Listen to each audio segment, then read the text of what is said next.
Good evening, dear listener. Tonight, we return once again to the forgotten folds of history in search of moments that shaped the world in quiet ways. Whether you're cozy in bed or listening with closed eyes, I'm glad you're spending this peaceful time here. I'd love to know where you're tuning in from and what time it is in your part of the world. Are you just waking up or about to drift off with the past whispering in your ear? If you're enjoying these calm passages through time, please do subscribe. There are many more nights like this ahead. In this video, I'm going to reveal how a woman in ancient Egypt managed to become pharaoh in a world where that was supposed to be impossible, how she stayed in power for over 2 decades, while surrounded by enemies who wanted her throne, and why her reign was so successful that it terrified her successors into trying to erase her from history completely. I'll show you the brilliant strategies she used, the massive building projects that still amaze us today, and the shocking truth about what really happened to her. But first, let me give you some context that will blow your mind. Ancient Egypt had over 3,000 years of pharaonic rule. During that entire time, only a handful of women ever claimed the throne as pharaoh in their own right. Most lasted mere months or a few years at best. Hatshepsut ruled for 22 years and turned Egypt into the wealthiest, most powerful nation on earth. That's not luck. That's pure strategic brilliance. Now, before we dive into how she pulled off the impossible, you need to understand just how radical what she did really was. In ancient Egypt, the pharaoh wasn't just a political leader. The pharaoh was considered a living god, the earthly embodiment of Horus, destined to become Osiris after death. The role was so sacred, so fundamentally masculine in Egyptian thinking, that there wasn't even a feminine word for pharaoh in their language. When Hatshepsut took the throne, she literally had to invent new ways to describe herself. Here's where her story gets fascinating. Hatshepsut didn't start out planning to become pharaoh. She began as the wife of Thutmose II, which made her queen of Egypt. When her husband died young, his heir was Thutmose III, but there was one massive problem. The new pharaoh was just a child, probably around 7 years old. Egypt needed someone to run the kingdom until he came of age. Enter Hatshepsut. As the dead king's principal wife and the young pharaoh's stepmother, she was the obvious choice to serve as regent. This was actually pretty normal in Egyptian politics. Queen mothers and stepmothers had served as regents before. They would handle the day-to-day running of the kingdom, while the young pharaoh learned how to rule. Then, when he was old enough, usually around 16 or 18, they would step aside and let him take full control. But Hatshepsut had other plans. Somewhere during those first few years as regent, she made a decision that would change Egyptian history forever. She decided she wasn't going to step aside. Instead, she was going to become pharaoh herself. Now, here's what makes this absolutely incredible. She couldn't just declare herself pharaoh and expect everyone to go along with it. Ancient Egypt was a deeply religious society where everything had to be justified by divine will and ancient tradition. If she wanted to claim the throne, she needed to convince the priests, the nobles, the army, and the people that the gods themselves wanted her to be pharaoh. So how did she do it? This is where Hatshepsut's political genius really shines. She didn't try to overthrow the existing system. Instead, she worked within it, bending ancient traditions just enough to support her claim without breaking them completely. First, she emphasized her royal bloodline. Hatshepsut wasn't just any queen. She was the daughter of Thutmose I, one of Egypt's greatest pharaohs. In her propaganda, she started claiming that her father had chosen her as his heir, even though he had sons. She commissioned artwork showing Thutmose I presenting her to the court as his successor. Was this true? We'll probably never know for sure, but it was brilliant politics. Next, she tackled the religious problem. If the gods wanted her to be pharaoh, there had to be divine proof. So Hatshepsut created one of the most audacious religious claims in Egyptian history. She announced that she was the daughter of Amun-Ra, the king of the gods himself. According to her story, Amun-Ra had appeared to her mother and conceived Hatshepsut to be Pharaoh. This wasn't completely unprecedented. Many pharaohs claimed divine parentage, but Hatshepsut took it further. She commissioned a series of reliefs at her temple in Deir el-Bahari, showing her divine birth story in incredible detail. The artwork shows Amun-Ra choosing her mother, the conception, the birth, and the gods declaring that Hatshepsut would be Pharaoh. It was like an ancient Egyptian comic book proving her right to rule. But here's the most fascinating part of her strategy. Hatshepsut realized that to be accepted as Pharaoh, she needed to look the part. And in ancient Egypt, pharaohs were always depicted in very specific ways. They wore the false beard of kingship, the double crown, and held the crook and flail. These weren't just accessories. They were sacred symbols that transformed the wearer into a living god. So Hatshepsut did something that still shocks people today. She started appearing in full pharaonic regalia, complete with the false beard. Early in her reign, some artwork shows her with feminine features, but wearing masculine royal symbols. Later images show her with a completely masculine appearance. She even changed her name, adding masculine endings to make it sound more kingly.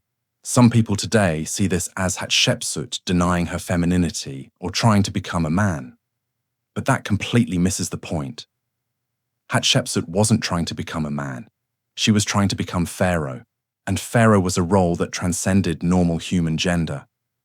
By adopting masculine royal imagery, she was claiming that the gods had transformed her into something beyond ordinary womanhood. She was claiming to be divine. And incredibly, it worked. The priests accepted her. The nobles supported her. The army followed her commands. Even young Thutmose III, who had every reason to hate her for taking his throne, seems to have gone along with the arrangement, at least publicly. But gaining the throne was just the beginning. Now Hatshepsut had to prove she deserved it, and this is where her reign becomes truly remarkable, because she didn't just maintain Egypt's power, she expanded it in ways that made her predecessors look like amateurs. Let's talk about what Egypt looked like when Hatshepsut took control. The kingdom was already wealthy and powerful, but it was facing some serious challenges. The previous pharaohs had focused heavily on military expansion, conquering territories in Nubia and the Levant. This brought in wealth through tribute and trade, but it also created constant military expenses and the risk of rebellion. Hatshepsut looked at this situation and made a decision that proved her strategic genius. Instead of continuing the endless cycle of conquest and rebellion, she would focus on making Egypt so wealthy and powerful through trade that other nations would want to be her allies rather than her enemies. The centerpiece of this strategy was one of the most ambitious expeditions in ancient history. Hatshepsut organized a massive trading expedition to the mysterious land of Punt, somewhere along the Red Sea coast, probably in modern-day Somalia or Ethiopia. This wasn't just a few ships carrying trinkets. This was a full-scale commercial and diplomatic mission designed to establish Egypt as the dominant trading power in the region. The expedition to Punt became legendary, and Hatshepsut made sure everyone knew about it. She covered the walls of her temple with detailed scenes showing Egyptian ships loaded with exotic goods, meeting with the rulers of Punt and bringing back incredible wealth. The artwork shows myrrh trees being carefully transported in pots, live animals including giraffes and leopards, gold, ivory, and precious incense. But here's what makes this expedition brilliant. Hatshepsut wasn't just collecting exotic goods for the royal treasury, she was establishing trade relationships that would make Egypt wealthy for generations. The myrrh trees weren't just valuable in themselves. They were planted in Egypt, creating a domestic source of one of the most precious substances in the ancient world. The success of the Punt expedition sent a message to every other kingdom in the region. Egypt under Hatshepsut was wealthy, organized, and powerful enough to mount massive expeditions to distant lands. Other rulers started sending ambassadors with tribute and gifts, hoping to establish their own trading relationships. And this brings us to perhaps the most impressive aspect of Hatshepsut's reign. While her male predecessors and successors are remembered primarily for their military campaigns, Hatshepsut created wealth and stability through commerce and diplomacy. Egypt during her reign became richer than it had ever been before, and she used that wealth to fund building projects that still take your breath away today. We're talking about construction on a scale that rivals anything built in human history. Hatshepsut didn't just restore existing temples, she rebuilt them completely, making them larger and more magnificent than ever before. She erected massive obelisks, some of which still stand today, weighing hundreds of tons and carved from single pieces of granite quarried hundreds of miles away. But the crown jewel of her building program was her mortuary temple at Deir el-Bahari, built into the cliffs of the Valley of the Kings. This wasn't just a tomb, it was a statement. The temple rises in 3 terraces connected by ramps, perfectly integrated into the natural rock formation. Even today, 4,500 years later, architects and engineers study this building to understand how it was designed and constructed. The temple at Deir el-Bahari wasn't just impressive because of its size or beauty. It was revolutionary because of what it represented. Every previous pharaoh had built their mortuary temple as a separate structure near their tomb. Hatshepsut integrated hers directly into the sacred landscape of the Valley of the Kings, making it part of the mountain itself. The message was clear. She wasn't just another ruler who happened to be buried here. She belonged to this place, and this place belonged to her. But here's where Hatshepsut's political genius really shows. She knew that building impressive monuments wasn't enough. She needed to make sure future generations would remember her as a legitimate pharaoh, not just as a woman who temporarily seized power. So she did something that was both brilliant and dangerous. She started rewriting history. Throughout Egypt, Hatshepsut ordered the creation of new inscriptions and reliefs that presented her reign as part of the natural order of succession. She didn't erase previous pharaohs or claim their accomplishments. Instead, she positioned herself as the rightful continuation of her father's dynasty. The artwork from her reign shows her receiving the crown directly from Thutmose I, with young Thutmose III standing respectfully beside her as a junior co-ruler. This was incredibly risky. If anyone challenged these historical claims, it could undermine her entire legitimacy. But Hatshepsut was betting that her success as pharaoh would be so obvious, so undeniable, that no one would dare question how she got there. And for over 20 years, that bet paid off. During her reign, Egypt experienced what historians now call a golden age. The kingdom's borders were secure, not because of constant warfare, but because potential enemies were too busy profiting from trade relationships to risk military conflict. The treasury was full, not just from tribute extracted by force, but from voluntary commercial partnerships that benefited everyone involved. Hatshepsut used this stability and wealth to transform Egyptian society in ways that went far beyond impressive buildings. She invested heavily in infrastructure projects that improved life for ordinary Egyptians. New roads made trade easier and faster. Expanded irrigation systems brought more land under cultivation, increasing food production and supporting population growth. She also revolutionized Egyptian religion, but not in the way you might expect. Rather than imposing new gods or dramatically changing existing practices, Hatshepsut became the greatest patron of traditional Egyptian religion in the kingdom's history. She restored temples that had been neglected, established new festivals, and increased offerings to the gods on a scale never seen before. This wasn't just piety, it was brilliant politics. By showing unprecedented devotion to the traditional gods, Hatshepsut reinforced her claim that the gods had chosen her to rule. Every restored temple, every new festival, every generous offering was evidence that the gods approved of her reign. How else could Egypt be so prosperous and peaceful? But perhaps the most impressive aspect of her religious policy was how she handled the priesthood. In ancient Egypt, Priests weren't just religious figures. They were powerful political players who controlled vast temple estates and influenced public opinion. Previous pharaohs had often struggled with priestly opposition or had to make costly concessions to maintain religious support. Hatshepsut took a different approach. Instead of trying to control the priests, she made them her partners. She consulted with them on major decisions, incorporated their advice into her policies, and made sure they shared in Egypt's growing prosperity. The result was unprecedented religious unity and stability. This partnership with the priesthood gave Hatshepsut something no previous pharaoh had enjoyed to the same degree: religious legitimacy that went beyond traditional royal ideology. The priests didn't just accept her rule because she was pharaoh. They actively promoted her as someone the gods had specially chosen for greatness, and the evidence seemed to support their claims.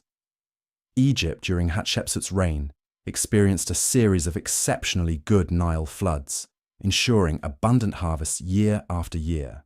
Trade expeditions returned with unprecedented wealth. No major plagues or natural disasters struck the kingdom.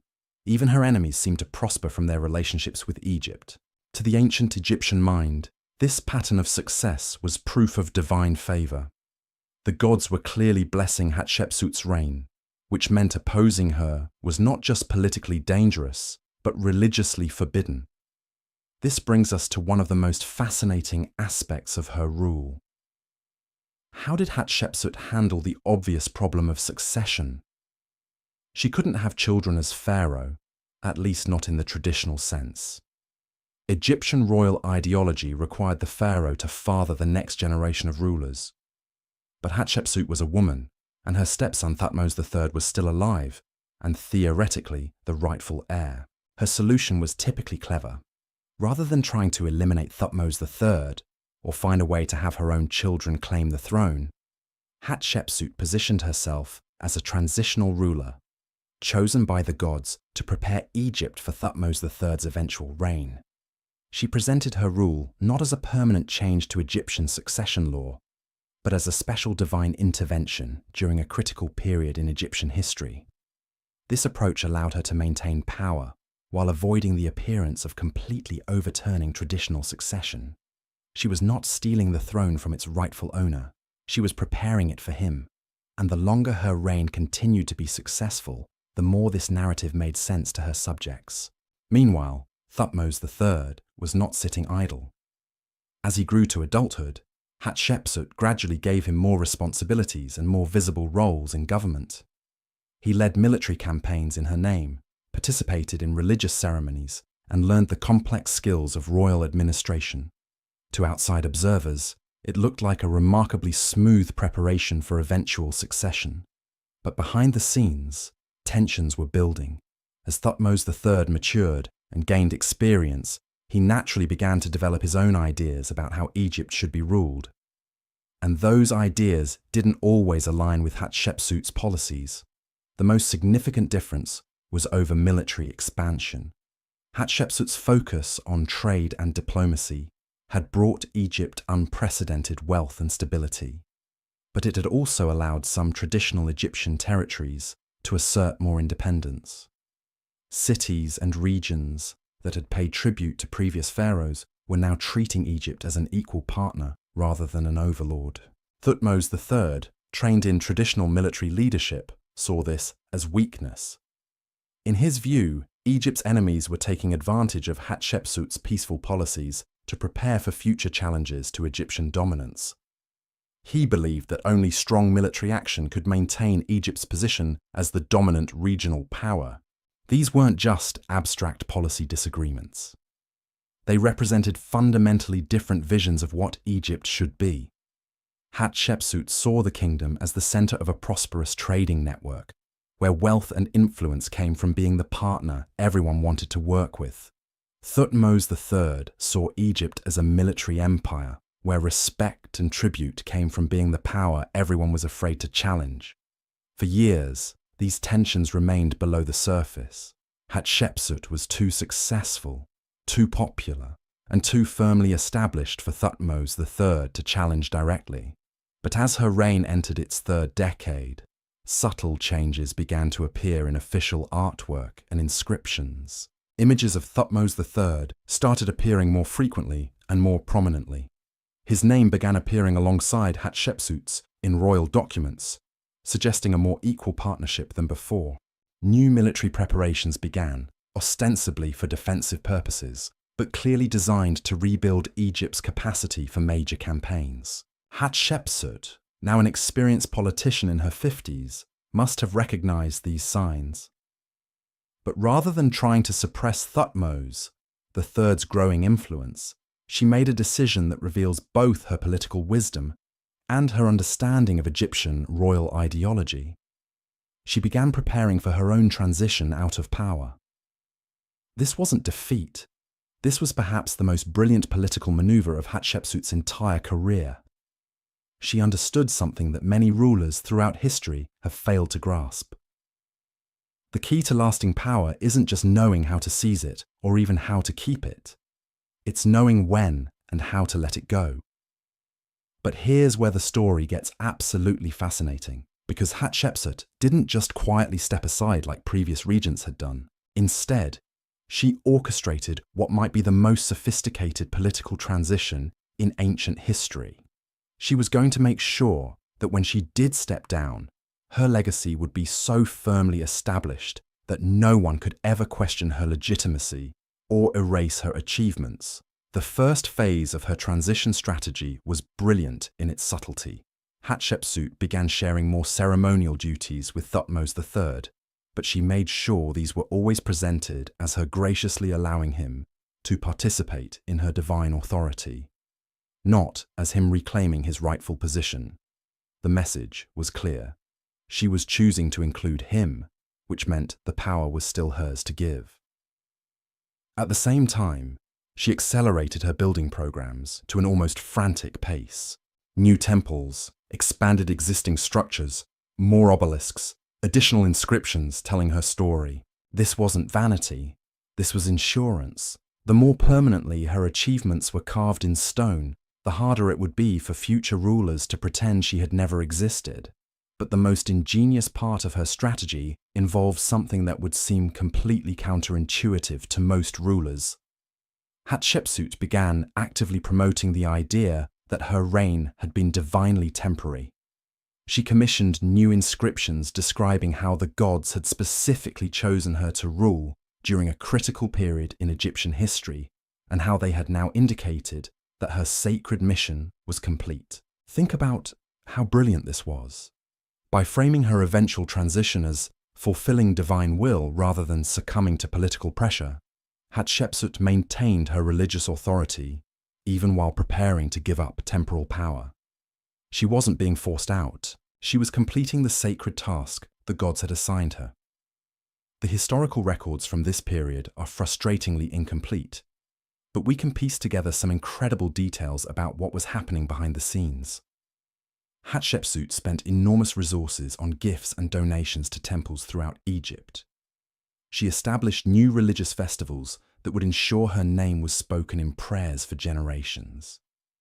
She even created special priesthoods dedicated to maintaining her memory and her cult after death. This was political genius operating on multiple levels simultaneously. Every gift to a temple created priests who had personal reasons to remember her favorably. Every new festival embedded her name deeper into Egyptian religious tradition. Every special priesthood gave her allies institutional power that would survive her reign. Meanwhile, Thutmose III was making his own preparations. Historical records show that he began assembling military commanders who were loyal to him personally rather than to Hatshepsut. He started planning military campaigns that would restore Egypt's more aggressive imperial policies. He was essentially building a parallel government that could take control smoothly when the transition occurred. What makes this period so remarkable is that both rulers seem to have been preparing for the same transition, but for completely different reasons, and with totally different expectations about what would happen afterward. Hatshepsut was preparing to step down as a successful pharaoh whose achievements would be celebrated forever. Thutmose III was preparing to reclaim a throne that he believed had always rightfully been his. The tension between these two visions created one of the most fascinating power struggles in ancient history, and it was playing out entirely in public view. Every royal ceremony, every religious festival, every public appearance was simultaneously a demonstration of Hatshepsut's continuing authority and a rehearsal for Thutmose III's eventual succession. Foreign ambassadors watching these events must have been completely baffled. Egyptian royal protocol had never dealt with anything like this situation. How do you pay proper respect to a female pharaoh who is preparing to transition power to a male heir who has technically been the rightful ruler for over 20 years? The diplomatic challenges alone were staggering, but here's what makes Hatshepsut's handling of this situation absolutely masterful. She managed to maintain complete royal dignity and authority, even while obviously preparing to give up power. Every public appearance reinforced her status as a legitimate pharaoh, while simultaneously demonstrating her wisdom and divine guidance in preparing for succession. The clearest evidence of her political skill during this period comes from the artwork and inscriptions created in the final years of her reign. Rather than showing any signs of weakness or uncertainty, these images depict Hatshepsut at the height of her power and glory. She's shown receiving tribute from foreign nations, making offerings to the gods, and overseeing massive construction projects. But subtle changes in the imagery reveal what was really happening. Thutmose III appears more frequently and in more prominent positions. Sometimes he's shown performing royal duties independently rather than just assisting Hatshepsut. The artistic evolution perfectly captures a gradual but deliberate transfer of authority. This brings us to one of the most mysterious aspects of Hatshepsut's story. Sometime around the 20th or 21st year of her reign, the historical record becomes much less clear. We know that Thutmose III began ruling as sole pharaoh, but the exact circumstances of Hatshepsut's departure from power remain frustratingly vague. Some historians believe she died naturally, possibly from illness or old age. Others suggest she may have been forced to abdicate due to increasing pressure from military factions loyal to Thutmose III. A few even propose that she voluntarily stepped down once she was satisfied that Egypt's transition would be smooth and her legacy secure. The truth is, we may never know exactly what happened, but we can analyze what came next, and that tells us everything we need to know about how successful Hatshepsut's political strategies really were. When Thutmose III became sole ruler, he immediately began implementing the more aggressive military policies he had been planning. Within a few years, he launched a series of campaigns that restored Egyptian dominance over territories that had gained independence during Hatshepsut's peaceful reign.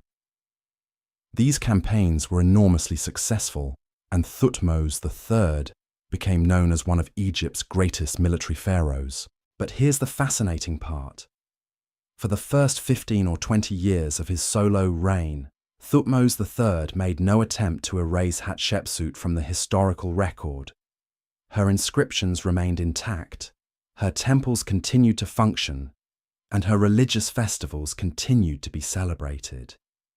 This wasn't just tolerance, it was recognition that her reign had been legitimate and successful. Think about what this means.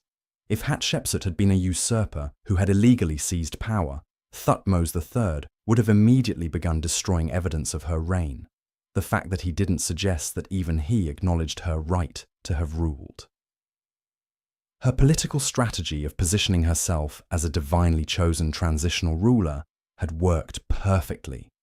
This period of coexistence between Hatshepsut's legacy and Thutmose III's new policies reveals something crucial about ancient Egyptian political culture. Success mattered more than strict adherence to traditional gender roles.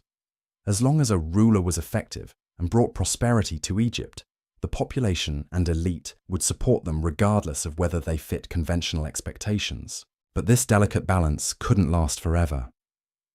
As Thutmose III's own reign progressed and his military successes mounted, pressure began building to establish a clearer historical narrative that would emphasize traditional pharaonic masculinity and military achievement.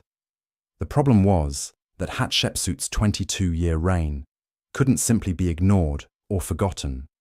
Too many people remembered it, too many monuments celebrated it, and too many religious institutions depended on traditions she had established. Any attempt to erase her completely would have been obvious and potentially destabilizing. So instead, a more subtle campaign began. Rather than destroying Hatshepsut's monuments, workers began carefully chiseling away her images and names, replacing them with those of Thutmose III or her husband Thutmose II. Rather than dismantling her religious festivals, they were gradually modified to honor different pharaohs.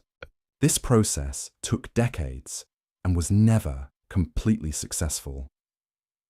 The workers tasked with erasing Hatshepsut's legacy often did incomplete jobs, possibly because they personally remembered her reign fondly, or possibly because completely destroying such beautiful artwork felt wrong, even to them.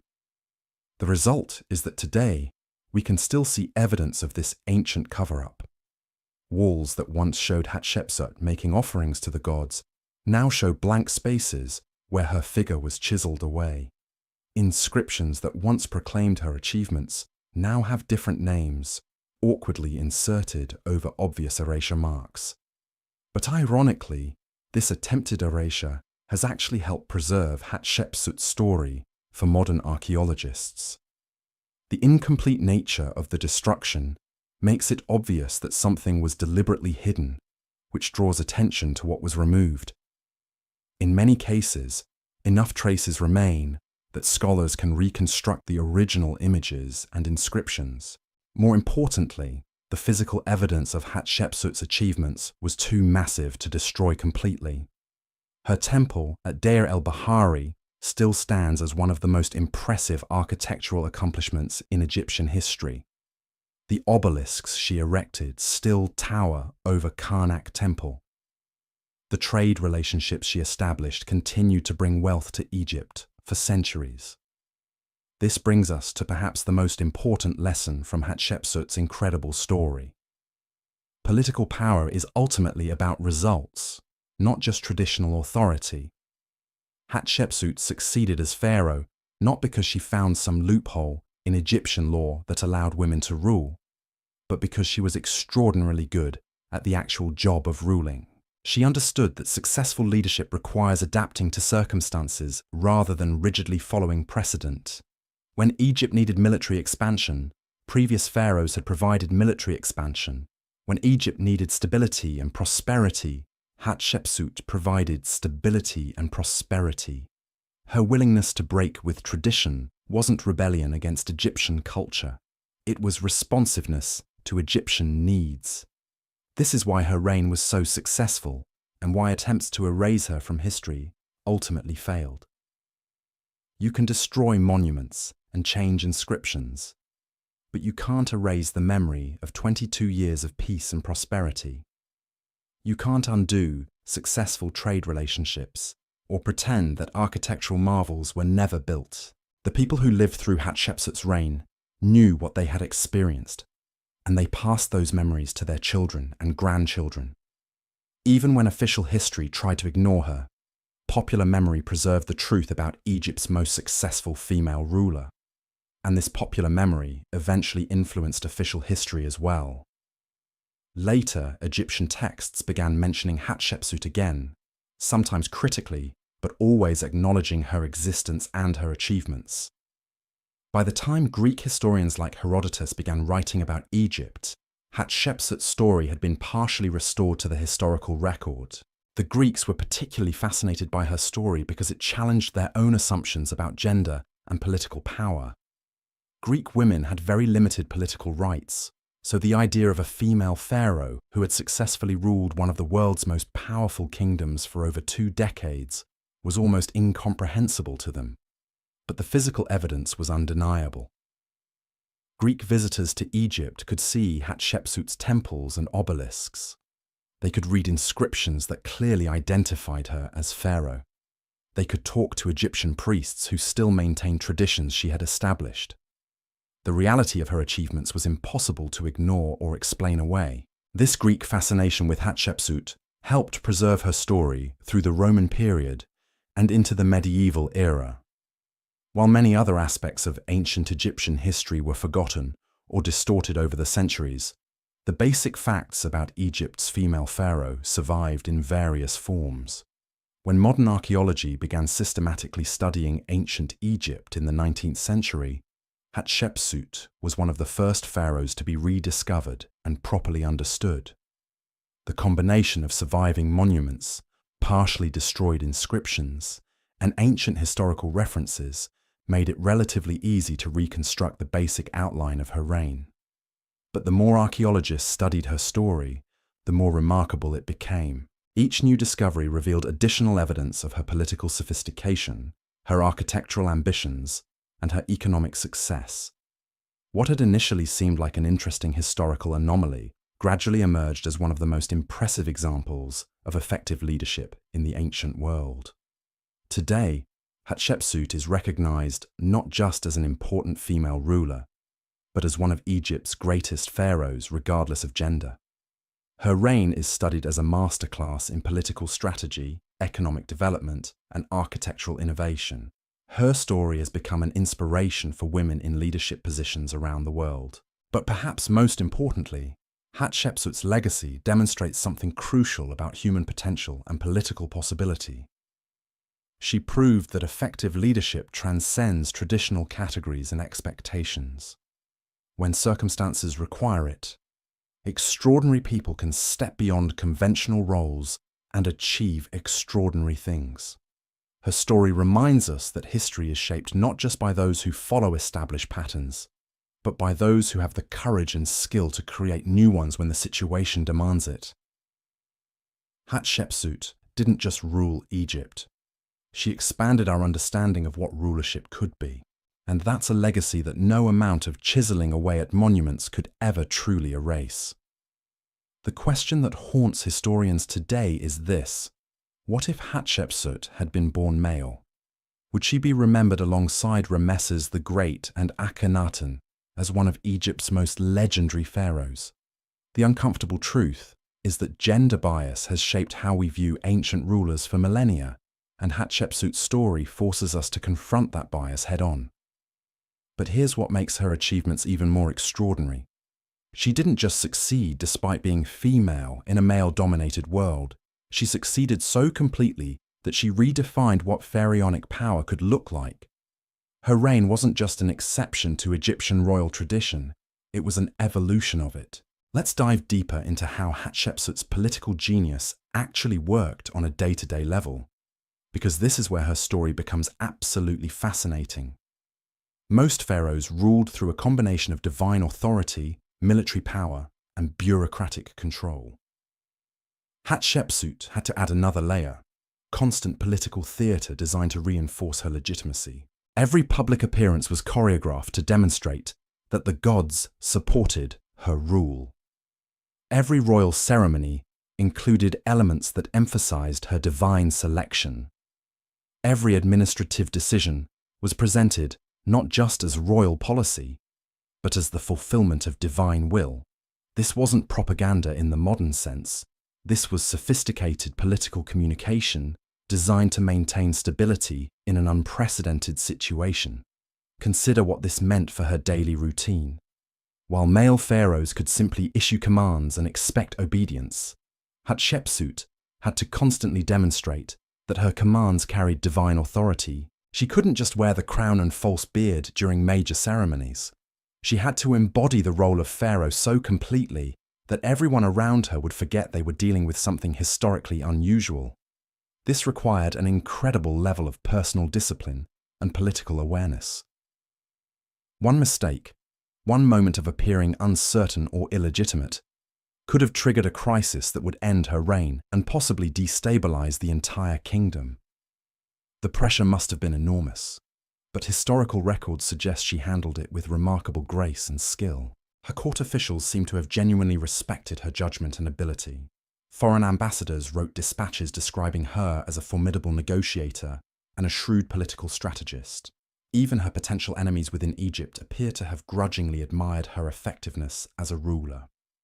This brings us to one of the most impressive aspects of Hatshepsut's reign: her ability to manage competing factions within Egyptian society. Ancient Egypt wasn't a monolithic kingdom where the pharaoh's word was automatically accepted.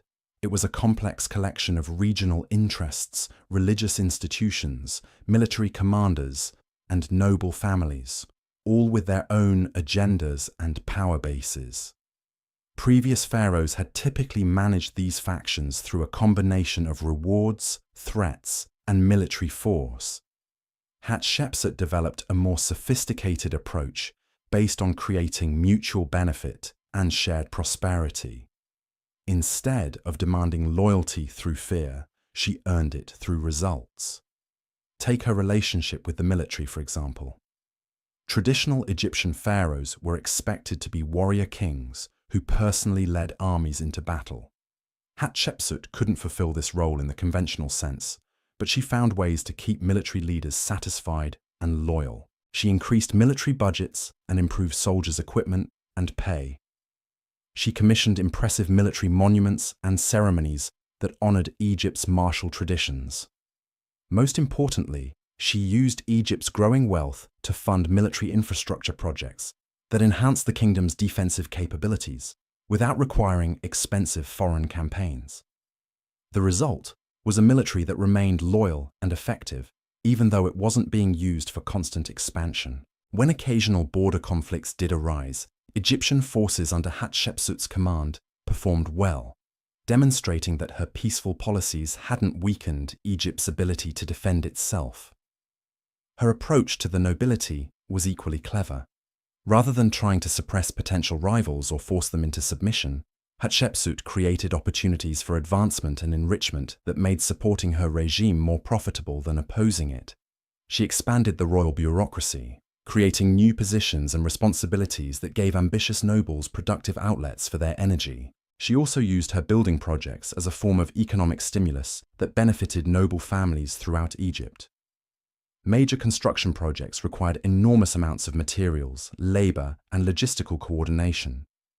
Noble families who controlled quarries, transportation networks, or skilled craftsmen found themselves prospering as never before. This created a network of economic interests that had powerful reasons to support Hatshepsut's continued rule. Even nobles who might have preferred a traditional male pharaoh had to acknowledge that challenging her would threaten their own prosperity and that of their dependents. But perhaps her most brilliant political achievement was how she handled Egypt's relationship with neighboring kingdoms. Traditional Egyptian foreign policy had been based on demonstrating superior military power and extracting tribute through the threat of conquest. This approach worked, but it required constant military campaigns and created persistent enemies who were always looking for opportunities to rebel or seek revenge. Hatshepsut pioneered what we might call economic diplomacy. Instead of demanding tribute, she offered trade partnerships. Instead of threatening conquest, she provided mutual benefit. Instead of creating vassal states, she built commercial networks.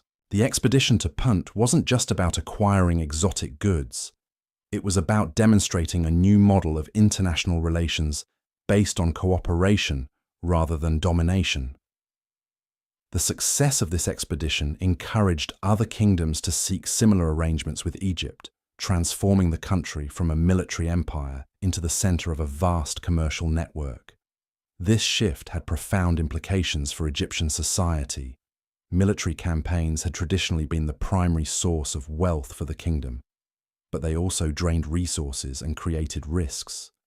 Trade relationships generated wealth more consistently and with far less risk, allowing Egypt to prosper without the constant threat of military disaster. Foreign rulers who had once feared Egyptian armies now competed to become Egypt's preferred trading partners. Diplomatic marriages, commercial agreements, and cultural exchanges replaced military campaigns as the primary tools of Egyptian foreign policy. The result was unprecedented stability and prosperity throughout the region. But Hatshepsut's innovations went beyond politics and economics. She also transformed Egyptian architecture and art in ways that influenced the kingdom's culture for centuries. Her building projects weren't just impressive monuments. They were experiments in new forms of artistic expression that reflected her unique position in Egyptian history. Traditional pharaonic art had followed strict conventions designed to emphasize the ruler's divine nature and masculine authority. Hatshepsut's artists had to develop new visual languages that could convey the same messages while accommodating her unprecedented circumstances. The result was some of the most innovative and beautiful art in Egyptian history. Her mortuary temple at Deir el-Bahari wasn't just architecturally revolutionary. It was a masterpiece of artistic integration that combined sculpture, painting, and architecture into a unified statement about divine kingship and royal legitimacy. The scenes depicting her divine birth and coronation represent some of the most sophisticated narrative art ever created in ancient Egypt. These weren't just decorative images, they were complex theological and political arguments presented in visual form, designed to convince viewers that Hatshepsut's rule was not only legitimate, but divinely ordained. Her artists also developed new ways of depicting royal power that influenced Egyptian art for generations. The integration of natural landscape elements into architectural design, the use of terraced construction to create dramatic visual effects, and the sophisticated interplay between interior and exterior spaces all became standard features of later Egyptian architecture. Even the controversial images of Hatshepsut wearing masculine royal regalia represent artistic innovation rather than simple imitation of male pharaonic imagery. Her artists created visual representations that conveyed divine kingship while acknowledging the unique circumstances of her reign. These images weren't trying to make Hatshepsut look like a man. They were trying to show how divine kingship could transcend conventional gender categories. This artistic revolution reflected deeper changes in Egyptian religious and political thought. Hatshepsut's reign forced Egyptian intellectuals to reconsider fundamental assumptions about rulership, divine authority, and social organization. The theological justifications created for her reign expanded Egyptian understanding of how the gods could work through human agents. Her religious innovations were equally significant. While maintaining traditional Egyptian religious practices, Hatshepsut introduced new elements that emphasized the flexibility and responsiveness of divine will. Her reign demonstrated that the gods could choose unconventional agents when circumstances required it, expanding Egyptian theology in ways that influenced religious thought for centuries. The festivals and ceremonies she established often incorporated themes of divine adaptation and renewal, reflecting her own experience of transforming from queen to pharaoh in response to divine calling. These religious innovations helped normalize the idea that traditional roles and expectations could evolve when necessary to serve higher purposes. Her patronage of existing religious institutions was equally transformative. Rather than simply maintaining traditional practices, Hatshepsut invested in expanding and improving religious infrastructure throughout Egypt. She didn't just restore old temples, she rebuilt them on scales that surpassed anything previously seen. The economic impact of these religious investments was enormous. Temple construction projects provided employment for thousands of workers, from skilled artisans to common laborers. The expanded temple complexes required permanent staff to maintain and operate them, creating long-term economic opportunities in communities throughout Egypt. But more importantly, these religious investments demonstrated Hatshepsut's commitment to Egyptian cultural traditions, even while she was transforming Egyptian political traditions. By becoming the greatest patron of traditional religion in Egyptian history, she proved that innovation and tradition could coexist and mutually reinforce each other. This balance between innovation and tradition became one of the defining characteristics of her reign. She didn't reject Egyptian culture in order to claim power. Instead, she found ways to expand Egyptian culture to accommodate new possibilities, while preserving its essential character. Her approach to royal succession planning demonstrates this balance perfectly. Rather than trying to establish a new dynastic line or permanently alter Egyptian succession law, Hatshepsut positioned her reign as a temporary divine intervention that would ultimately restore traditional succession patterns. This allowed her to maintain power without threatening the fundamental stability of Egyptian political institutions. She wasn't trying to destroy the existing system. She was trying to help it navigate an unprecedented crisis in a way that would preserve its long-term viability. The gradual transition of authority to Thutmose III represented the successful completion of this mission. By the time he became sole pharaoh, Egypt was more prosperous, more stable, and more secure than it had been when Hatshepsut first became regent. Her temporary innovation had strengthened rather than weakened traditional Egyptian institutions. This is why Thutmose III initially preserved rather than destroyed evidence of her reign. He understood that her rule had been beneficial to Egypt, and that attempting to erase it completely would be both historically dishonest and politically dangerous. The later campaign to diminish her legacy came from different political pressures and represented a less sophisticated understanding of what she had accomplished.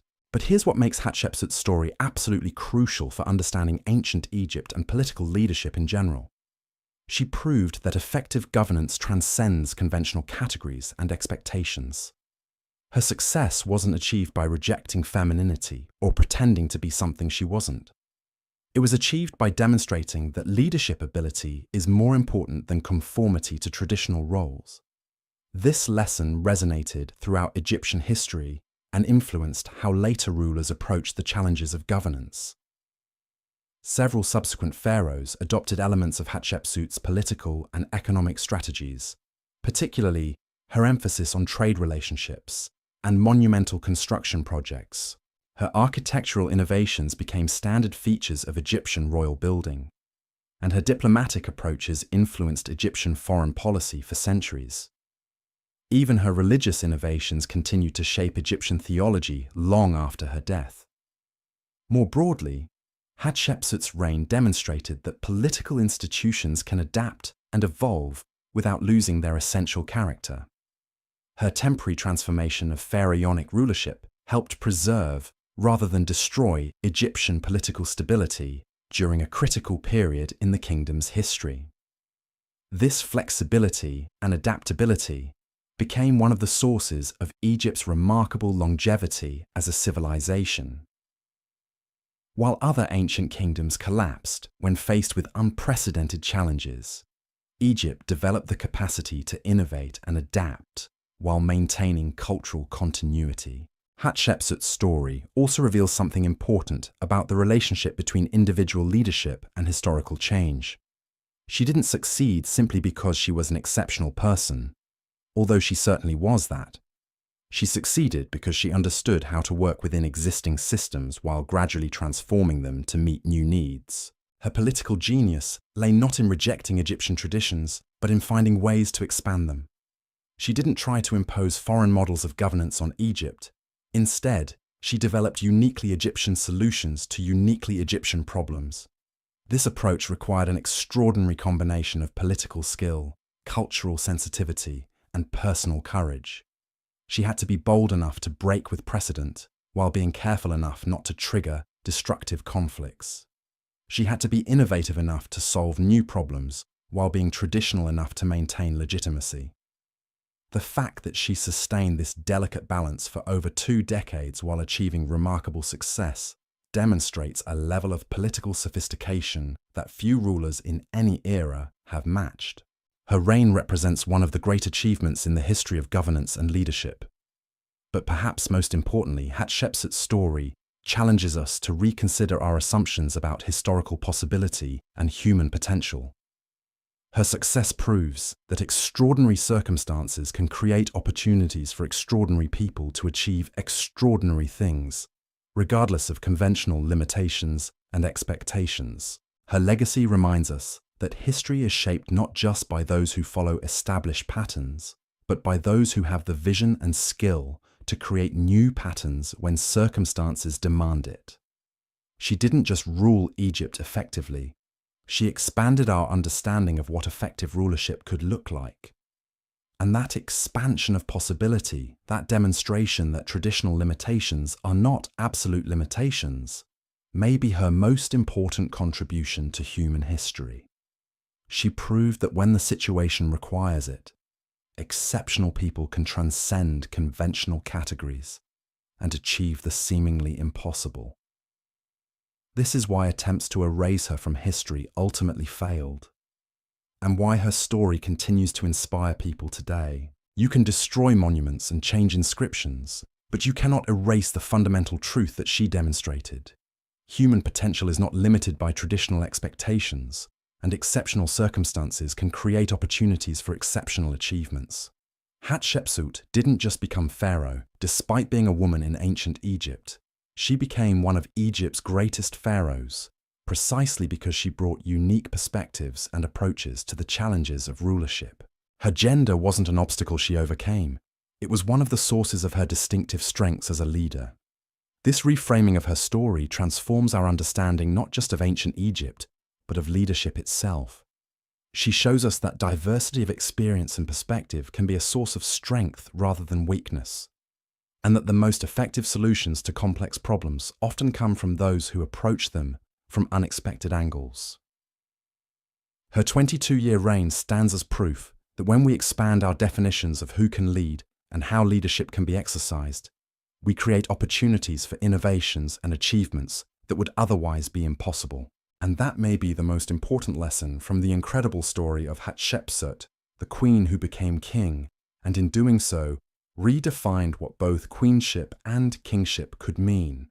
But what happened next reveals the true measure of Hatshepsut's political genius, and shows us why her story becomes even more extraordinary as we approach its conclusion. When modern archaeologists first began seriously studying Hatshepsut in the 20th century, they made discoveries that completely changed our understanding of her reign and its aftermath. The evidence they uncovered tells a story far more complex and fascinating than the simple narrative of a female pharaoh who was later erased from history. Let's start with what they found at her mortuary temple. When archaeologists began systematic excavations at Deir el-Bahari, they expected to find evidence of deliberate destruction and erasure. What they actually discovered was far more intriguing. Yes, many of Hatshepsut's images had been chiseled away, but the work was selective, careful, and in many cases incomplete. More importantly, they found evidence that the temple had continued to function as an active religious site for centuries after Hatshepsut's death. Priests had maintained her cult, pilgrims had continued to visit, and later pharaohs had actually added their own inscriptions and decorations to the complex. This wasn't the behavior you'd expect if Hatshepsut had been completely discredited or forgotten. The archaeological evidence suggests something much more nuanced than historical erasure. It appears that different pharaohs at different times had different attitudes toward Hatshepsut's legacy, and these attitudes were influenced by changing political circumstances rather than simple gender bias. For example, some of the defacement appears to have occurred during periods when Egypt was facing military threats and needed to emphasize traditional warrior kingship. During peaceful periods, Hatshepsut's monuments were often restored and maintained. This pattern suggests that her legacy was used as a political tool by later rulers rather than being systematically suppressed. But the most remarkable discovery was what archaeologists found when they looked beyond the obvious monuments. Scattered throughout Egypt in smaller temples and local shrines, they found hundreds of inscriptions and images of Hatshepsut that had never been touched by later defacement campaigns. These discoveries revealed that her impact on Egyptian society had been far broader and deeper than anyone had previously understood. Local communities throughout Egypt had commissioned their own monuments honoring Hatshepsut during her reign. These weren't royal projects mandated by the central government. They were grassroots expressions of genuine popular support and admiration. The fact that these local monuments survived suggests that Hatshepsut's reputation among ordinary Egyptians remained positive long after her death. Even more fascinating, archaeologists began finding evidence that some of Hatshepsut's innovations had become permanent features of Egyptian culture. Administrative documents from centuries after her death show government officials using bureaucratic procedures she had established. Religious texts show prayers and ceremonies she had created still being performed. Economic records show trade relationships she had initiated still generating wealth for Egypt. This evidence reveals that while later pharaohs may have tried to diminish Hatshepsut's personal legacy, they couldn't undo the practical improvements she had made to Egyptian society. Her reign had created institutional changes that were too beneficial to abandon, even when her memory was being officially suppressed. The discovery of her actual mummy in 2007 provided even more insights into her story. Modern forensic analysis revealed that Hatshepsut had lived to be around 50 years old, which was quite advanced for ancient Egypt. She showed signs of diabetes and possibly bone cancer, but also evidence of having lived a physically active and well-nourished life consistent with royal status. More intriguingly, analysis of her mummy and burial goods suggested that she had been given full pharaonic burial honors, including mummification techniques reserved for legitimate rulers. If she had been considered a usurper, she would never have received this treatment. The fact that she was buried with all the dignity and ceremony appropriate to a pharaoh proves that her legitimacy was recognized even after her death. The location where her mummy was found also tells us something important. She wasn't buried in her magnificent mortuary temple at Deir el-Bahari. Instead, she was interred in a simple tomb in the Valley of the Kings, alongside other legitimate pharaohs. This suggests that even if later rulers wanted to diminish her public legacy, they still acknowledged her right to rest among Egypt's royal dead. But perhaps the most significant recent discovery has been the identification of inscriptions that appear to have been created during the final years of Hatshepsut's reign. These texts provide our clearest evidence of how she managed her transition out of power and what she expected her legacy to be. The inscriptions describe Hatshepsut as completing a sacred mission assigned to her by the gods. They present her reign not as a permanent change to Egyptian succession law, but as a temporary divine intervention that had successfully restored stability and prosperity to Egypt.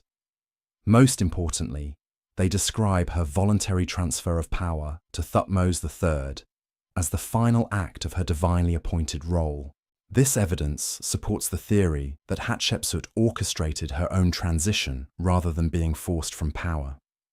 She had spent years preparing Egypt for Thutmose III's sole rule, and when the time came, she stepped aside gracefully, confident that her achievements would speak for themselves.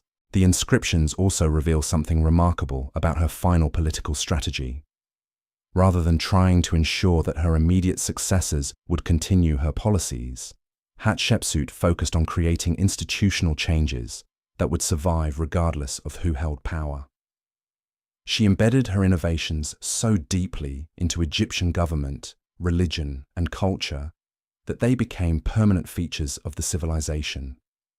This long-term thinking demonstrates a level of political sophistication that sets Hatshepsut apart from most rulers throughout history. She understood that individual leaders are temporary, but institutional changes can be permanent.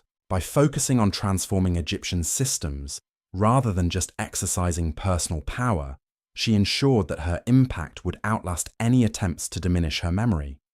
Modern analysis of Egyptian economic records from the centuries following her reign confirms that this strategy worked.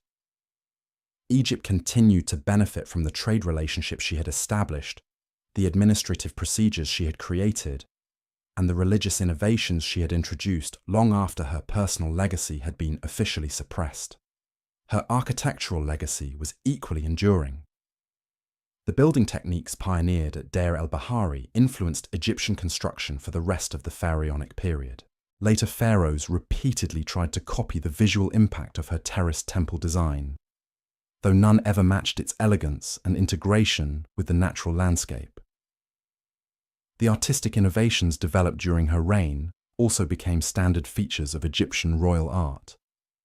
The sophisticated use of narrative scenes to convey complex political and religious messages, the integration of architectural and sculptural elements, and the development of new visual symbols for divine kingship all became permanent parts of Egyptian artistic tradition.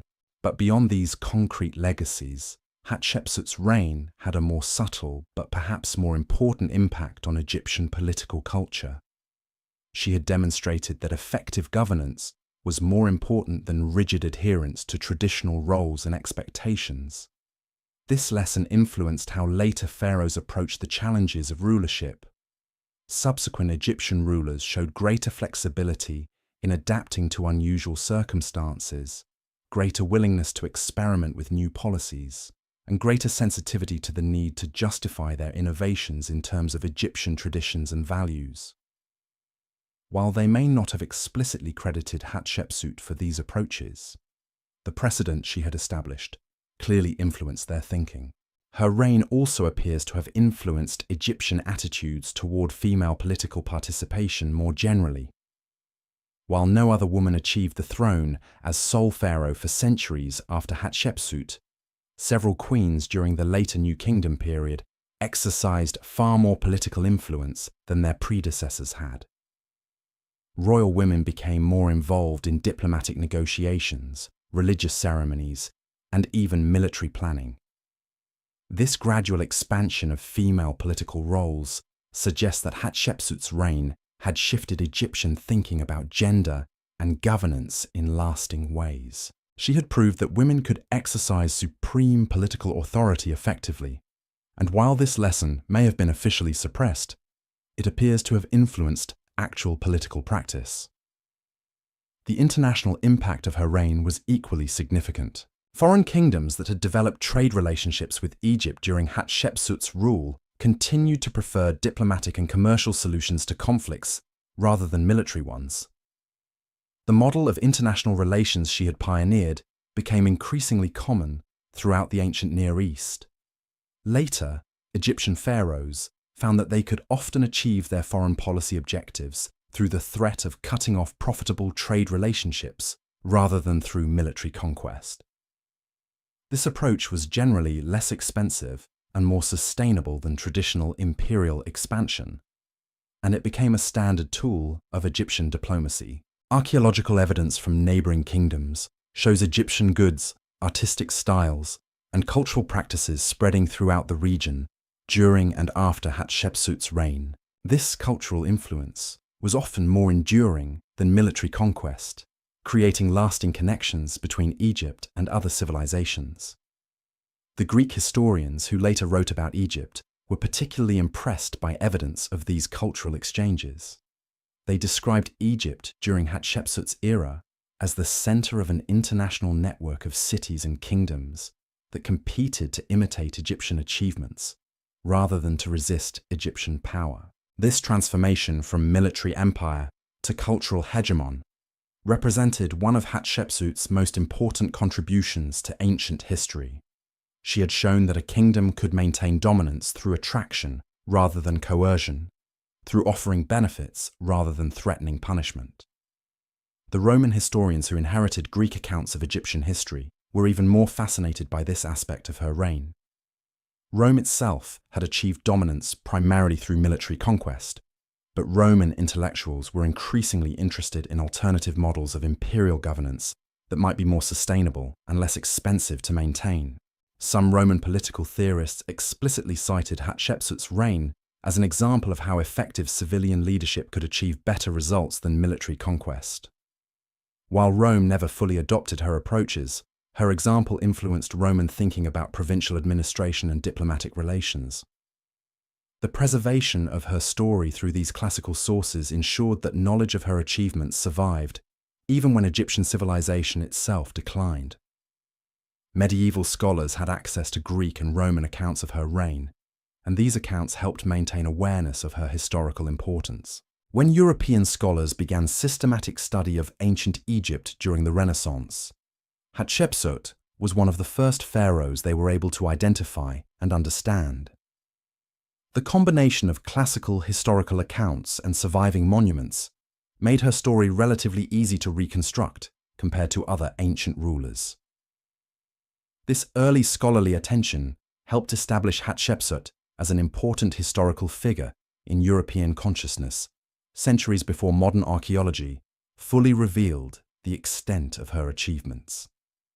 By the time systematic excavation began in Egypt, she was already recognized as one of ancient history's most significant female rulers. The 19th and early 20th century archaeological discoveries that filled in the details of her story only confirmed what classical sources had suggested. She hadn't just been an interesting historical anomaly.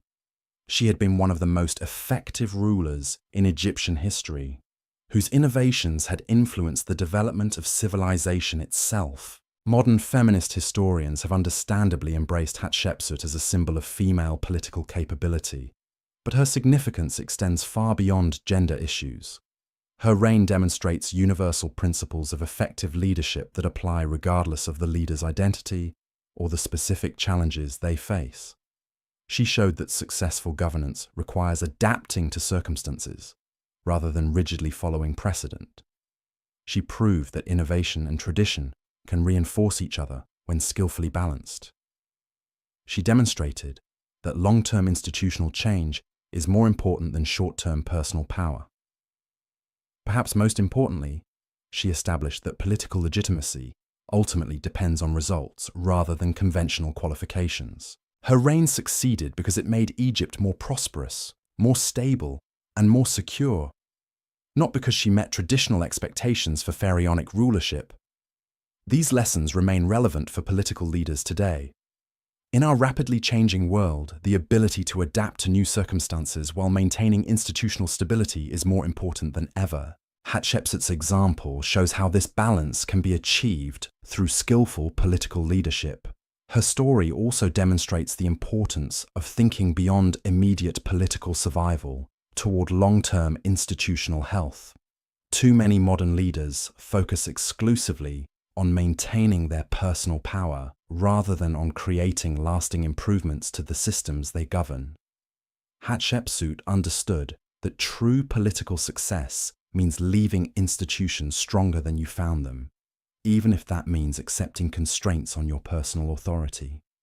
Her willingness to prepare for her own transition out of power ensured that her innovations would survive and benefit future generations. The modern rediscovery of her story has also provided important insights into how historical narratives are constructed and maintained. The fact that such a significant ruler could be partially erased from history demonstrates how political considerations can distort our understanding of the past. But it also shows that truth has a way of surviving attempts at suppression. The physical evidence of Hatshepsut's achievements was too substantial to destroy completely, and the beneficial effects of her innovations were too obvious to ignore indefinitely. Her story reminds us to be skeptical of official historical narratives and to look for evidence of voices and perspectives that may have been deliberately suppressed. How many other important historical figures have been diminished or forgotten because they didn't fit conventional expectations? The ongoing archaeological work in Egypt continues to reveal new evidence about Hatshepsut's reign and its impact. Recent discoveries suggest that her influence on Egyptian culture may have been even greater than previously understood, and that the attempt to erase her legacy was less successful than once believed. These discoveries are gradually reshaping our understanding of ancient Egyptian politics, gender relations, and cultural development. They're also providing new insights into the mechanisms by which historical memory is preserved, distorted, and recovered. But perhaps the most important lesson from Hatshepsut's story is about the relationship between individual agency and historical change. She succeeded not because she was somehow exempt from the constraints that limited other women in ancient Egypt, but because she found ways to work within and gradually transform those constraints. Her example shows that even apparently rigid social and political systems contain possibilities for change when approached with sufficient skill, patience, and strategic thinking. She didn't wait for Egyptian society to accept female pharaohs. She created the conditions that made her own acceptance possible. This approach required extraordinary personal courage and political skill, but it also required a deep understanding of Egyptian culture and values. She succeeded because she found ways to present her innovations as fulfillments of Egyptian traditions rather than rejections of them. Her story demonstrates that effective social change often comes from working within existing systems rather than trying to overthrow them completely. Revolutionary approaches may seem more dramatic, but evolutionary approaches are often more successful and more sustainable. The fact that many of her innovations became permanent features of Egyptian civilization proves the effectiveness of this evolutionary strategy. By embedding her changes deeply within existing institutions and cultural practices, she ensured their survival, even when her personal legacy was under attack. This patient, strategic approach to creating lasting change remains relevant for anyone working to reform institutions or challenge established practices. Hatshepsut's example shows that it's possible to achieve radical transformation through careful, sustained effort that respects cultural values while gradually expanding their application. Her reign stands as one of history's great examples of transformational leadership, demonstrating how exceptional individuals can create lasting change by finding ways to work within existing systems while gradually expanding their possibilities. The continuing fascination with her story, more than 3,000 years after her death, testifies to the enduring relevance of the lessons her reign provides about leadership, political innovation, and the potential for individuals to shape the course of history. But there's one more aspect of Hatshepsut's legacy that makes her story particularly compelling for modern audiences. She achieved her extraordinary success while facing challenges that would have destroyed most people. The psychological pressure of ruling as a woman in a male-dominated society, the constant need to prove her legitimacy, the knowledge that one mistake could trigger a political crisis. All of this would have been overwhelming for most individuals. Yet historical records suggest that she not only survived these pressures, but thrived under them. Foreign ambassadors described her as confident and commanding in negotiations. Religious texts praised her wisdom and judgment. Even inscriptions created by her potential rivals acknowledged her effectiveness as a ruler. This psychological resilience may have been her most remarkable quality. She somehow found ways to maintain her confidence and effectiveness while operating under extraordinary stress and scrutiny. The strategies she developed for managing these psychological challenges may be as valuable as her political and administrative innovations. Her ability to project authority while remaining flexible, to maintain dignity while adapting to circumstances, and to stay focused on long-term objectives while dealing with immediate pressures, represents a masterclass in leadership under extreme conditions. These psychological and leadership skills help explain why her reign was so successful and why her legacy has proven so enduring. She didn't just find ways to exercise power as a woman in ancient Egypt. She found ways to exercise power more effectively than most of her male predecessors and successors. And that achievement, perhaps more than any other aspect of her remarkable story, continues to inspire and instruct leaders facing their own extraordinary challenges today. The woman who became Pharaoh didn't just break barriers. She showed us how barriers can be transformed into opportunities when approached with sufficient intelligence, courage, and strategic vision. That lesson, carved in stone at Deir el-Bahari and preserved in the institutional changes that outlasted all attempts at erasure, remains as relevant today as it was over 3 millennia ago when Hatshepsut first donned the false beard of kingship and changed the world. But what happened in those final years of her reign reveals perhaps the most sophisticated political endgame in ancient history. As Hatshepsut entered her 50s, she wasn't just preparing to step down from power. She was orchestrating what might be the most brilliant succession strategy ever conceived. Remember, she was dealing with an impossible situation. Thutmose III was now a grown man with his own military supporters and his own vision for Egypt's future. He had been patient for over 20 years, but that patience was clearly reaching its limits. Any other ruler in history would have seen this as a threat to eliminate or a problem to suppress through force. Hatshepsut saw it as an opportunity. Here's what makes her final strategy absolutely genius. Instead of treating Thutmose III as a rival, she began positioning him as her chosen successor and co-ruler. But she did this in a way that made it clear the choice was hers to make. She wasn't being forced to share power. She was graciously deciding to include him in her divine authority. The evidence for this comes from inscriptions created during her final years that show both rulers performing ceremonies together, but with subtle visual cues that indicate Hatshepsut remained the senior partner. Thutmose III is shown receiving authority from her, not claiming it independently. The message was unmistakable. He ruled because she allowed it, which meant her legitimacy remained intact even as she shared power. This wasn't just political theatre. This was Hatshepsut solving the fundamental problem that had made her reign so precarious in the first place. She had always ruled without a clear succession plan because she couldn't produce male heirs in the traditional sense.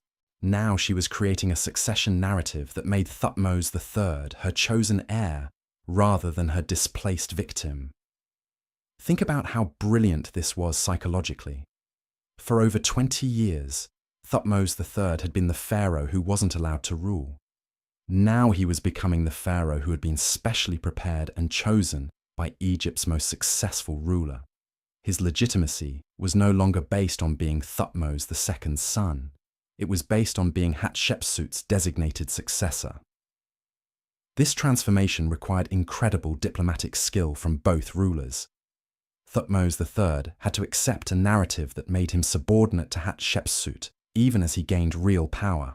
Hatshepsut had to gradually transfer authority while maintaining the appearance that everything was happening according to her plan. The fact that they managed this transition without civil war or political chaos demonstrates just how sophisticated both rulers had become. They understood that Egypt's stability was more important than their personal pride or ambitions. They found a way to satisfy both of their needs while preserving the kingdom's prosperity and security. But here's where the story gets even more fascinating. Recent archaeological discoveries suggest that during this transition period, Hatshepsut may have been grooming Thutmose III not just to be pharaoh, but to be a specific kind of pharaoh. The evidence indicates she was deliberately preparing him to continue some of her innovations while returning to more traditional approaches in other areas. For example, she seems to have ensured that he understood the value of her trade relationships and diplomatic networks.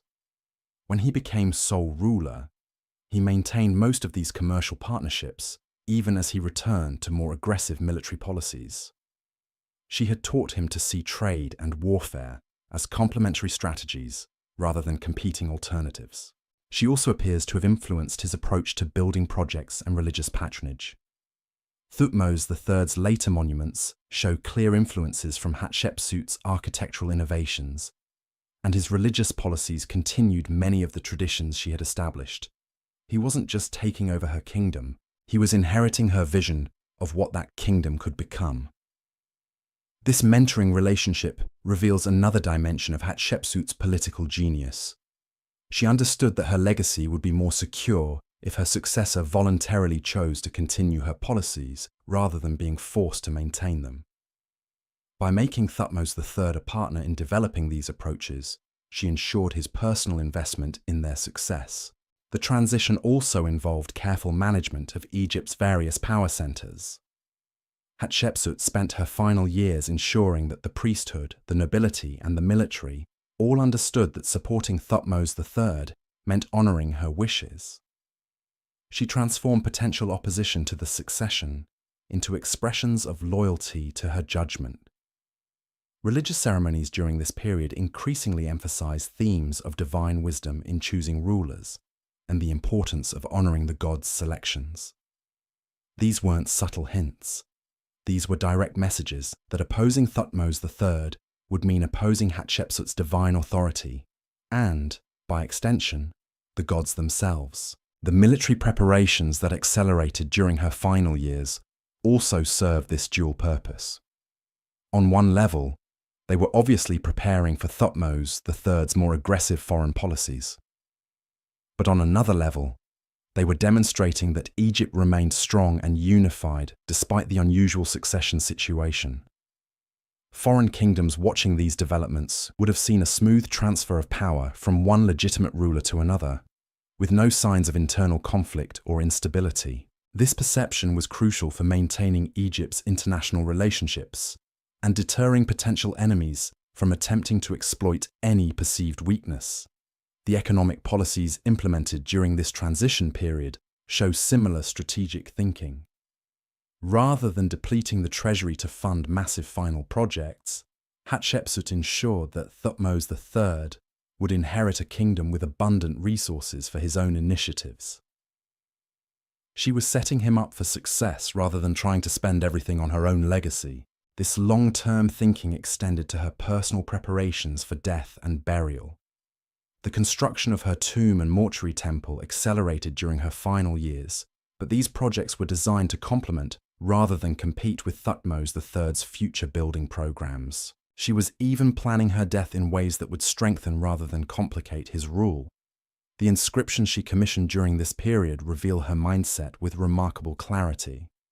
She described herself as completing a sacred mission that would allow Egypt to return to traditional succession patterns with renewed strength and prosperity.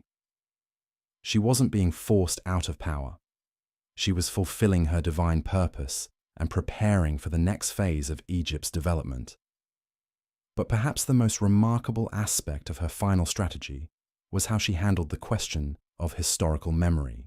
Rather than trying to ensure that future generations would remember her as Egypt's greatest pharaoh, she focused on making sure they would remember her reign as beneficial to Egypt. She was more concerned with being remembered as legitimate than as legendary. This approach required extraordinary personal humility and political wisdom. Most rulers throughout history have been obsessed with their personal legacy and reputation. Hatshepsut understood that institutional legacy was more important than personal glory. She wanted to be remembered, but she wanted Egypt to prosper more than she wanted fame. The evidence suggests that she spent considerable time during her final years working with scribes and priests to create official records of her reign that would be difficult for future rulers to distort or suppress. These weren't propaganda documents designed to exaggerate her achievements. They were carefully crafted historical accounts that documented her accomplishments in ways that would be hard to deny or ignore. She also established religious and cultural traditions that would keep her memory alive, even if official histories were changed. The festivals she created, the trade relationships she established, and the architectural innovations she pioneered would all serve as permanent reminders of her reign's success, regardless of what future pharaohs might say about her personally. This multi-layered approach to preserving her legacy demonstrates the same strategic sophistication that had characterized her entire reign. She understood that memories preserved in stone, tradition, and institutional practice would be more durable than memories preserved only in official documents or royal propaganda. When the actual transition occurred, it appears to have been remarkably smooth and peaceful. Historical records suggest that Hatshepsut may have died of natural causes, possibly related to the diabetes and bone disease that forensic analysis later identified in her mummy. There's no evidence of violence, political crisis, or forced abdication. Thutmose III assumed sole power without opposition from any major faction within Egypt. The priesthood supported him, the nobility accepted him, and the military followed his commands. Foreign kingdoms continued their diplomatic and trade relationships with Egypt without interruption. The transition Hatshepsut had spent years preparing for went exactly according to plan. But here's what makes her final achievement truly extraordinary. When Thutmose III became sole pharaoh, he didn't immediately begin dismantling her legacy or reversing her policies.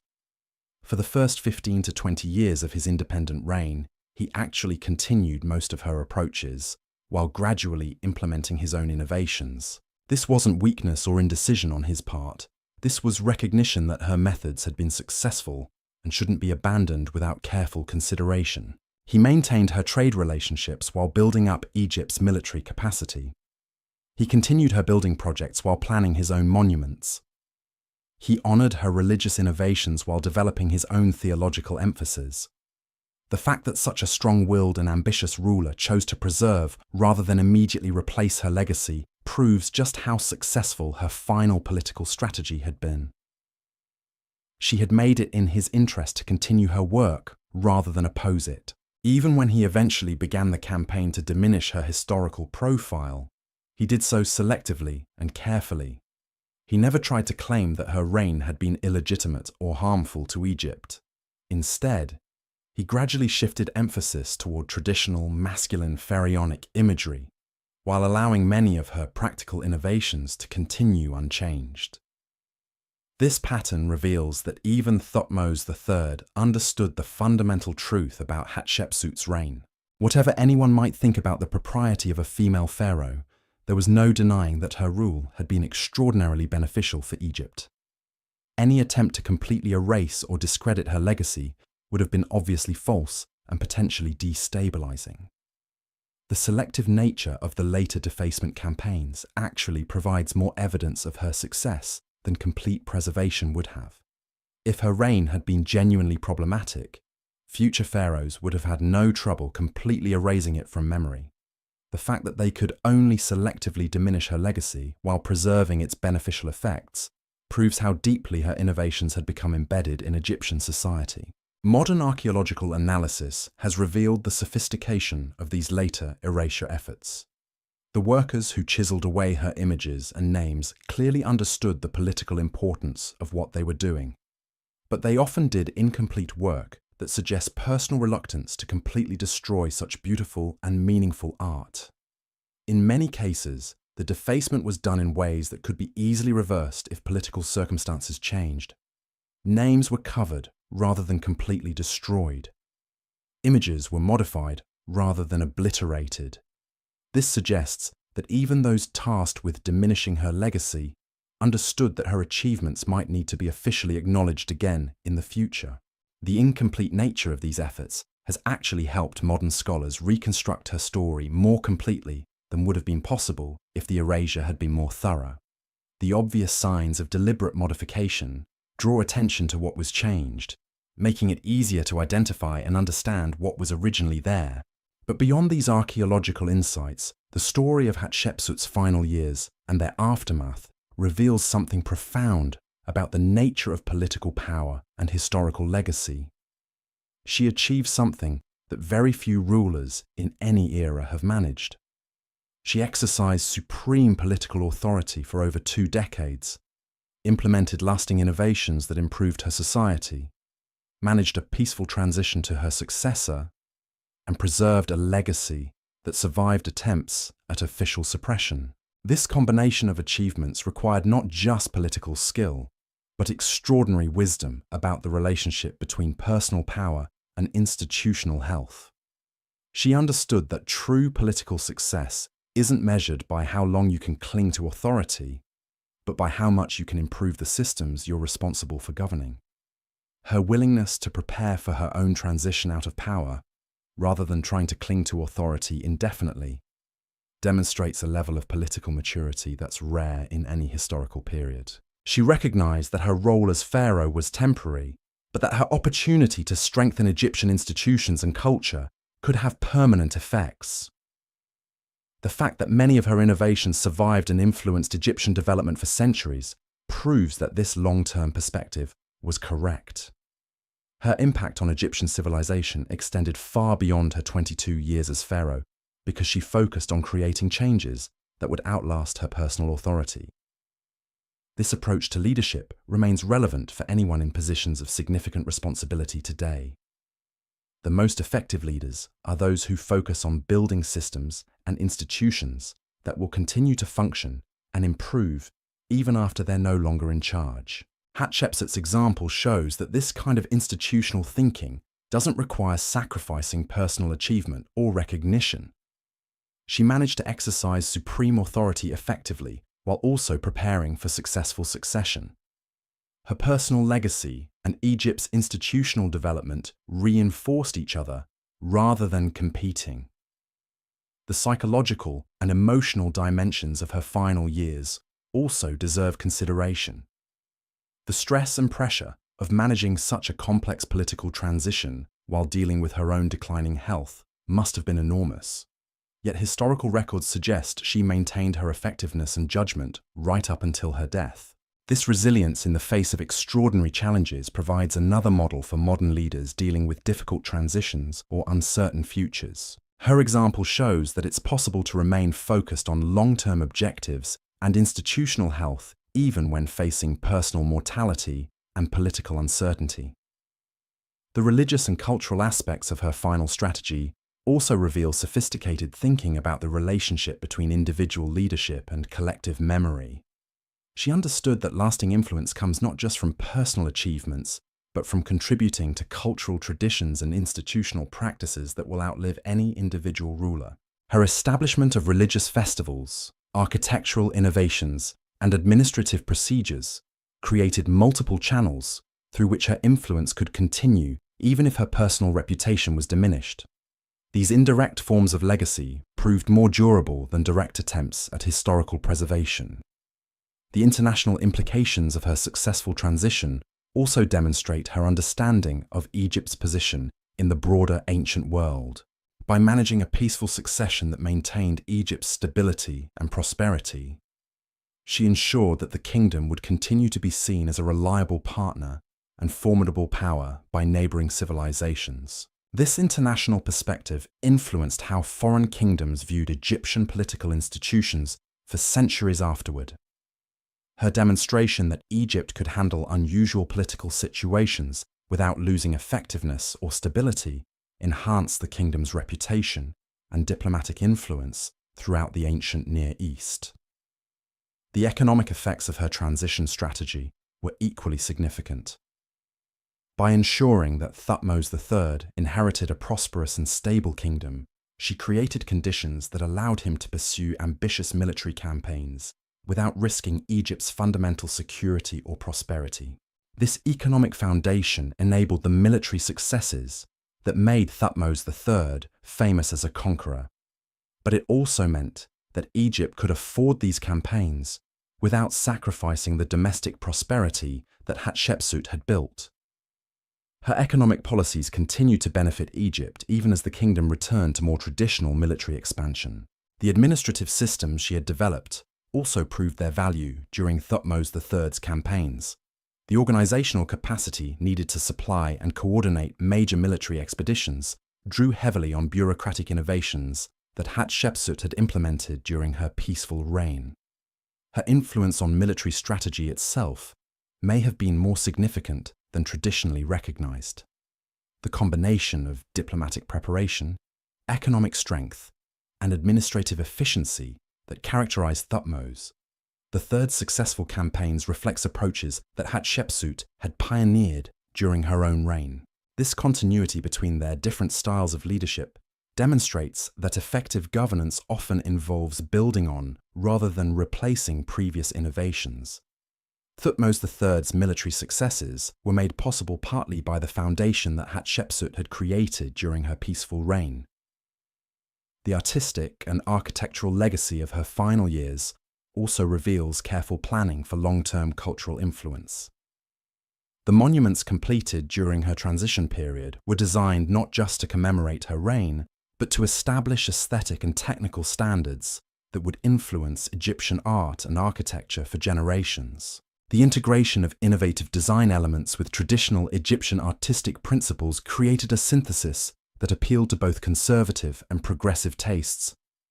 This approach ensured that her aesthetic innovations would be adopted and developed by future artists and architects rather than being rejected as foreign or inappropriate. Her influence on Egyptian religious thought during this period was similarly sophisticated and enduring. Rather than trying to impose dramatic theological changes, she developed interpretations of traditional religious concepts that expanded their application while respecting their essential character. These religious innovations provided theological justification for her own unprecedented reign, while also creating precedents that could be used to justify future adaptations of Egyptian political and religious institutions. when circumstances required flexibility. The educational and cultural programs she supported during her final years also had lasting effects on Egyptian intellectual development. Her patronage of scribal schools, artistic workshops, and religious institutions created networks of educated professionals who carried her approaches and values into the next generation of Egyptian leadership. This investment in human capital may have been her most important long-term contribution to Egyptian civilization. The administrators, priests, artists, and military commanders trained during her reign continued to influence Egyptian development for decades after her death. The diplomatic skills and international perspectives that characterized her reign were also passed on to the officials who managed Egypt's foreign relationships under her successors. The peaceful and profitable nature of Egypt's international relationships during much of Thutmose III's reign reflected diplomatic approaches that Hatshepsut had pioneered and institutionalized. Her understanding of the relationship between domestic prosperity and international influence became a permanent feature of Egyptian strategic thinking. Future pharaohs understood that Egypt's ability to project power abroad depended on maintaining stability and prosperity at home. The technological and engineering innovations associated with her building projects also had lasting effects on Egyptian capabilities. The construction techniques developed for her mortuary temple and other monuments advanced Egyptian engineering in ways that benefited all subsequent construction projects. Her approach to large-scale project management, including the coordination of resources, labor, and logistics required for major construction, established administrative procedures that were used for centuries afterward. These organizational innovations were as important as the architectural ones for Egypt's continued development. The trade networks and commercial relationships she established also continued to generate wealth and influence for Egypt long after her death. The diplomatic and economic foundations she had created provided resources that funded military campaigns, building projects, and cultural developments throughout the later New Kingdom period. Her demonstration that commercial relationships could be more profitable and sustainable than military conquest influenced Egyptian foreign policy for generations. While later pharaohs certainly continued to use military force when necessary, they also understood the value of maintaining peaceful and profitable relationships with trading partners. The social and cultural changes that occurred during her reign also had permanent effects on Egyptian society. Her elevation of women to more prominent roles in religious ceremonies, her patronage of female artists and administrators, and her own example of female leadership created precedents that influenced Egyptian attitudes toward gender roles for centuries. While no other woman achieved the throne as sole pharaoh for many years after Hatshepsut, several queens during the later New Kingdom exercised far more political influence than their predecessors. Royal women became more involved in diplomatic negotiations, religious leadership, and even military planning. This gradual expansion of female political participation suggests that Hatshepsut's reign had shifted Egyptian thinking about gender and governance in subtle but lasting ways. She had proved that women could exercise supreme political authority effectively, and while this lesson may have been officially downplayed, it clearly influenced actual political practice. The psychological and cultural impact of her reign on Egyptian national identity was equally significant. She had demonstrated that Egypt could adapt to unprecedented circumstances while maintaining its essential character and values. This lesson in cultural flexibility became an important source of Egyptian resilience during later periods of challenge and change. Her reign also established Egypt's reputation as a civilization capable of producing extraordinary leaders regardless of conventional expectations or limitations. This reputation enhanced Egypt's prestige and influence throughout the ancient world and contributed to the kingdom's continued prominence for centuries. The intellectual and philosophical implications of her successful reign also influenced Egyptian thinking about leadership, divine authority, and social organization. Her demonstration that effective governance transcended traditional categories forced Egyptian thinkers to develop more sophisticated understandings of political legitimacy and divine selection. These intellectual developments enriched Egyptian religious and political thought in ways that influenced the civilization's continued cultural development. The theological and philosophical innovations required to justify and understand her reign became permanent additions to Egyptian intellectual tradition. The continuing fascination with her story, both in ancient times and today, demonstrates the enduring relevance of the questions her reign raised about leadership, gender, political legitimacy, and social change. Her example continues to inspire and instruct anyone interested in the relationship between individual agency and historical transformation. But perhaps most importantly, Hatshepsut's story reveals something fundamental about human potential and the possibilities for positive change even in the most challenging circumstances. She faced obstacles that would have stopped most people, but she found ways to transform those obstacles into opportunities for unprecedented achievement. Her reign demonstrates that extraordinary circumstances can create possibilities for extraordinary accomplishments when approached with sufficient intelligence, courage, and strategic vision. She didn't just overcome the limitations that her society placed on women. She used her unique position to expand what was possible for all future leaders. The institutional changes she implemented, the cultural precedents she established, and the practical innovations she developed all contributed to expanding the possibilities available to her successors and to Egyptian civilization as a whole. Her legacy reminds us that true leadership isn't just about exercising power effectively during one's own tenure. It's about using that power to create opportunities and possibilities that will benefit future generations long after the individual leader is gone. The woman who became Pharaoh and ruled Egypt for 22 extraordinary years didn't just break barriers or shatter expectations. She demonstrated that when exceptional people encounter exceptional circumstances, they can achieve things that permanently expand our understanding of what's possible. That expansion of possibility, that demonstration that conventional limitations are not absolute boundaries, remains her most important contribution to human history, and the most compelling reason why her remarkable story continues to captivate and inspire us more than 3 millennia after she first donned the false beard of kingship and transformed the ancient world.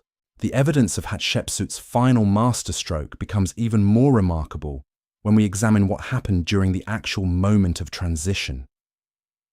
Archaeological discoveries from the past 2 decades have revealed details about her last months that completely change our understanding of how ancient Egyptian succession really worked. Here's what makes this absolutely incredible. Modern analysis of administrative documents from her final year shows that Hatshepsut was simultaneously running 2 parallel governments. She maintained her own royal court and bureaucracy, while also overseeing the establishment of a completely separate administrative structure for Thutmose III. This wasn't just ceremonial preparation. This was the creation of a functioning shadow government ready to take control seamlessly. Think about the organizational genius this required. She had to identify and train administrators who could serve both regimes, establish communication protocols between the 2 systems, and coordinate policies so that the transition wouldn't disrupt Egypt's day-to-day operations. She was essentially running a months-long governmental handover while still maintaining absolute authority over one of the world's most complex kingdoms. The papyrus records from this period show something even more sophisticated. Hatshepsut wasn't just transferring power to Thutmose III, she was transferring specific types of power while retaining others. Military command transitioned first, then administrative authority, then religious responsibilities, and finally ceremonial duties. Each transfer was carefully timed and publicly announced to ensure everyone understood the new chain of command. But here's where her political genius reaches almost unbelievable levels. She managed this complex transition while simultaneously dealing with what might have been the most serious external threat of her entire reign.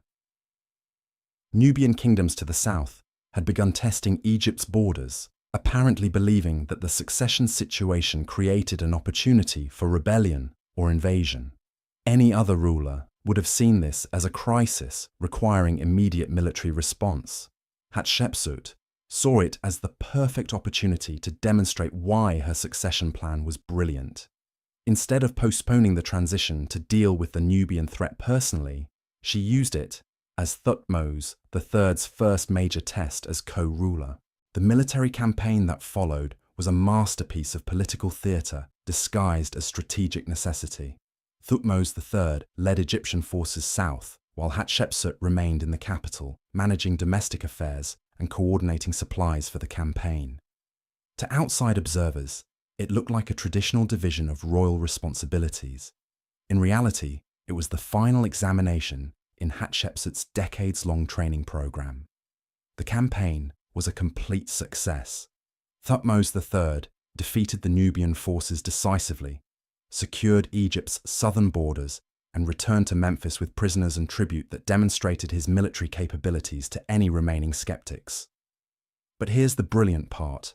The victory was officially presented as the result of Hatshepsut's strategic planning and Thutmose III's tactical execution. This presentation accomplished several things simultaneously. It proved that Thutmose III was ready for independent command, while also demonstrating that he valued and would continue Hatshepsut's strategic approaches. It showed that Egypt remained militarily strong despite the unusual succession situation. Most importantly, it established a narrative framework that made their partnership look like the natural result of complementary strengths rather than political necessity. Foreign ambassadors watching these events must have been amazed. Egypt had managed to conduct a successful military campaign while simultaneously implementing a complex governmental transition without any apparent loss of effectiveness or stability. This demonstration of administrative sophistication sent a powerful message about Egyptian political maturity and institutional strength. The religious ceremonies that accompanied these political and military developments were equally carefully orchestrated. Hatshepsut commissioned a series of public rituals that presented the succession as the fulfillment of divine prophecy rather than human planning. These ceremonies drew on Egyptian theological traditions about divine selection, while adapting them to justify her unprecedented situation. The most elaborate of these rituals took place at Karnak Temple and lasted for several days. The ceremony began with Hatshepsut performing traditional pharaonic duties alone, demonstrating her continuing divine authority. Gradually, Thutmose III was incorporated into the ritual, first as an assistant, then as an equal participant, and finally as the primary celebrant, while Hatshepsut took a supporting role. This gradual transition within a single extended ceremony provided a perfect metaphor for what was happening in the broader political sphere. Anyone who witnessed these rituals would understand that power was being transferred voluntarily and according to divine will, rather than being seized through force or political pressure. The artistic documentation of these ceremonies reveals another layer of Hatshepsut's strategic thinking. The wall paintings and relief sculptures that recorded these events were designed to serve as permanent evidence of the succession's legitimacy. Future generations would be able to see exactly how the transition had occurred and understand that it represented the culmination of divine planning rather than political accident. But perhaps the most remarkable aspect of these final ceremonies was how they addressed the fundamental problem that had made Hatshepsut's reign so unusual in the first place. Egyptian royal ideology required the pharaoh to be the earthly embodiment of divine masculine authority. Her solution was to present the succession as a transformation rather than a replacement. The religious texts created during this period describe Hatshepsut as a temporary divine vessel whose sacred feminine energy had been necessary to restore Egypt's spiritual balance during a critical period. Now that this balance had been achieved, the divine masculine energy could return through Thutmose III. This wasn't political defeat, this was cosmic completion. This theological interpretation was brilliant because it honored both rulers while explaining why the situation had been necessary and why it was now ending. Hatshepsut hadn't been a deviation from divine will. She had been its fulfillment. Her reign hadn't violated Egyptian religious principles. It had demonstrated their flexibility and wisdom. The economic dimensions of her final strategy were equally sophisticated. Rather than depleting Egypt's treasury with massive final projects designed to cement her legacy, Hatshepsut actually increased the kingdom's financial reserves during her last years. She was ensuring that Thutmose III would inherit abundant resources for his own initiatives. This approach required considerable personal discipline and political wisdom. Most rulers facing the end of their reign would have been tempted to spend heavily on monuments and projects that would preserve their memory. Hatshepsut understood that Thutmose III's success would ultimately be more important for her legacy than any additional buildings she might commission. The trade relationships she had spent decades developing also reached new levels of sophistication during her final years. Instead of simply maintaining existing commercial partnerships, she began establishing what we might call institutional trade agreements that would survive changes in leadership on both sides. These agreements weren't just contracts between Egypt and other kingdoms. They were frameworks for ongoing commercial relationships that included provisions for dispute resolution, quality standards, and mutual assistance during emergencies. She was creating economic infrastructure that would benefit Egypt for generations, regardless of who held power. The diplomatic intelligence network she had developed also underwent careful transition planning. The ambassadors, spies, and commercial agents who provided Egypt with information about foreign kingdoms had all been personally loyal to Hatshepsut. She spent considerable effort during her final years transferring these loyalties to Thutmose III and ensuring continuity in Egypt's intelligence capabilities. This network had been one of her most important tools for maintaining Egypt's security and prosperity without constant military campaigns. The information it provided allowed Egyptian leaders to anticipate problems, identify opportunities, and make strategic decisions based on accurate understanding of international conditions. The educational and cultural programs she had supported also required careful transition planning. The scribal schools, artistic workshops, and religious institutions that had flourished under her patronage needed to understand how they would be supported under the new regime. Hatshepsut worked to ensure that these cultural investments would continue to benefit Egypt even after her death. Her approach to managing the priesthood during this transition period reveals another dimension of her political sophistication. Egyptian priests wielded enormous influence over public opinion and controlled vast economic resources through their temple estates. Their support or opposition could make or break any ruler's legitimacy. Rather than simply hoping that the priests would transfer their loyalty to Thutmose III, Hatshepsut actively worked to make this transition beneficial for religious institutions. She increased temple funding, established new religious festivals, and created additional priestly positions that would be filled by Thutmose III after the succession. This approach gave the priesthood powerful incentives to support the transition, while also providing Thutmose III with tools for maintaining religious loyalty after he became sole ruler. She was solving his future political problems while strengthening her own current position. The military aspects of her transition strategy were perhaps the most delicate to manage. Egyptian army commanders had personal relationships with both rulers, but they also had their own ideas about what kind of leadership Egypt needed. Some favored Hatshepsut's peaceful approaches, while others preferred Thutmose III's more aggressive military policies. Rather than trying to suppress these divisions, Hatshepsut found ways to make them productive. She organized the military leadership into different specializations that would all be valuable under the new regime. Some commanders focused on defensive strategy and border security. Others specialized in offensive operations and territorial expansion. Still others developed expertise in logistics and military administration. This approach allowed military leaders to maintain their professional pride and advancement opportunities regardless of which strategic approach the kingdom ultimately emphasized. It also provided Thutmose III with a diverse range of military expertise that he could draw upon for different types of challenges. The intelligence and planning that went into managing these various constituencies simultaneously demonstrates a level of political sophistication that few rulers in any era have achieved. Hatshepsut was essentially conducting a comprehensive organizational change management process across an entire civilization while maintaining absolute authority and preparing for her own departure from power. Modern business and political leaders studying complex organizational transitions could learn enormous amounts from her approach. She understood that successful change requires addressing the concerns and incentives of every major stakeholder while maintaining overall strategic coherence and direction. Her personal psychological management during this period was equally remarkable.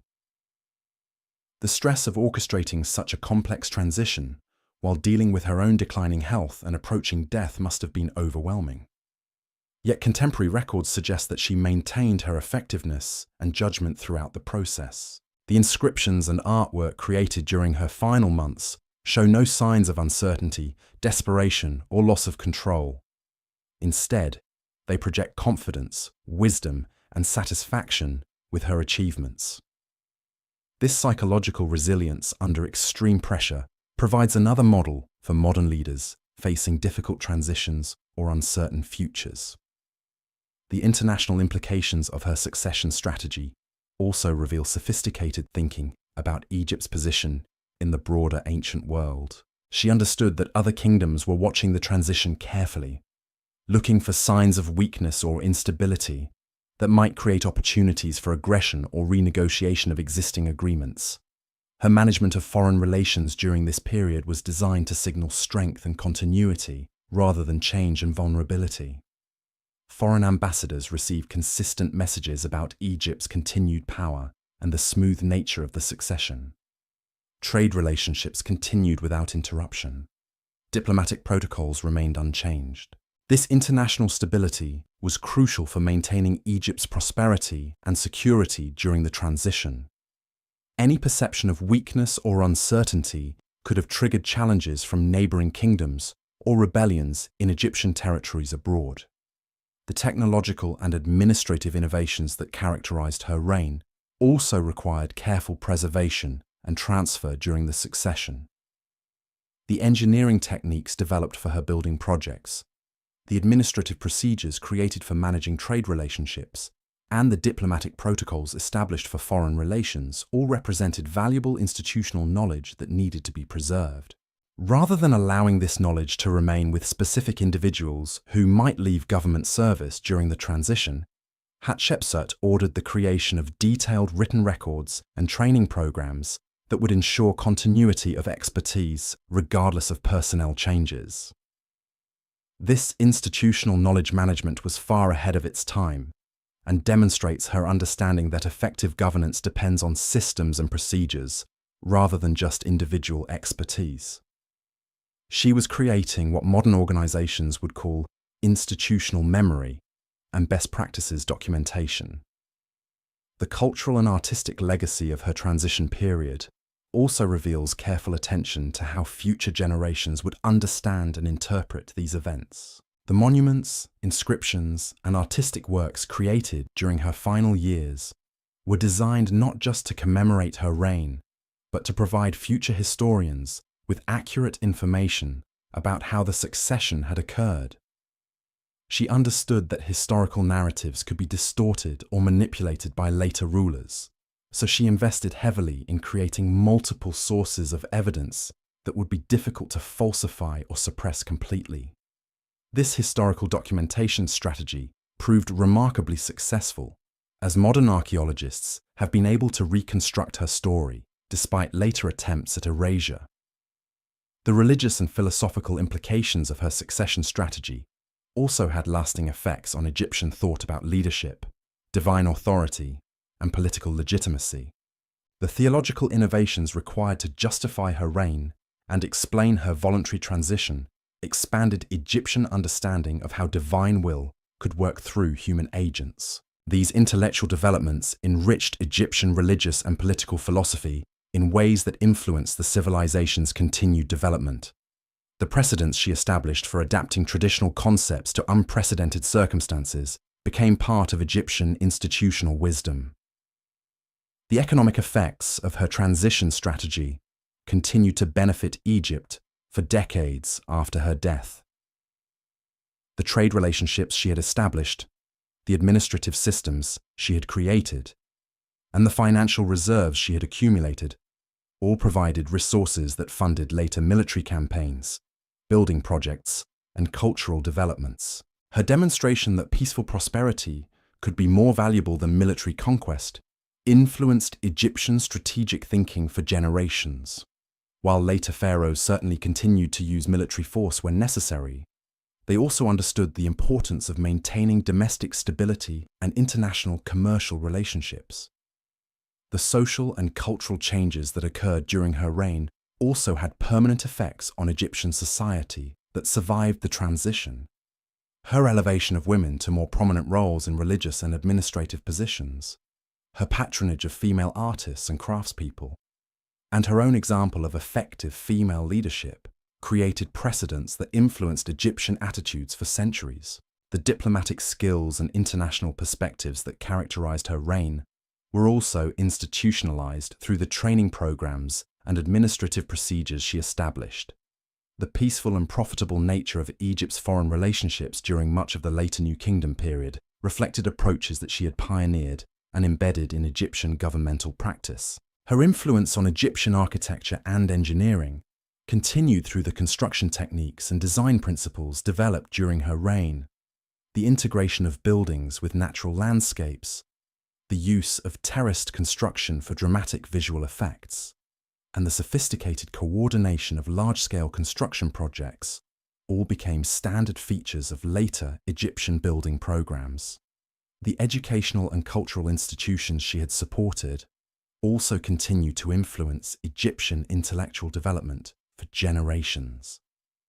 The scribal schools, artistic workshops, and research facilities that had flourished under her patronage continued to train the administrators, artists, and intellectuals who shaped Egyptian civilization's continued evolution. But perhaps most importantly, her successful transition demonstrated that Egyptian political institutions were flexible and resilient enough to handle unprecedented situations without losing effectiveness or stability. This institutional strength became one of the sources of Egypt's remarkable longevity as a civilization. Her example showed that Egyptian culture could adapt to extraordinary circumstances while preserving its essential character and values. This lesson in cultural flexibility became an important source of Egyptian resilience during later periods of challenge and change. The psychological and emotional impact of witnessing such a successful transition also influenced Egyptian national identity in lasting ways. The population had seen their civilization handle an unprecedented situation with wisdom, grace, and effectiveness. This experience reinforced Egyptian confidence in their institutions and their ability to overcome any challenge. The international reputation Egypt gained from managing this transition so skillfully also enhanced the kingdom's prestige and influence throughout the ancient world. Other civilizations looked to Egypt as an example of political sophistication and institutional maturity.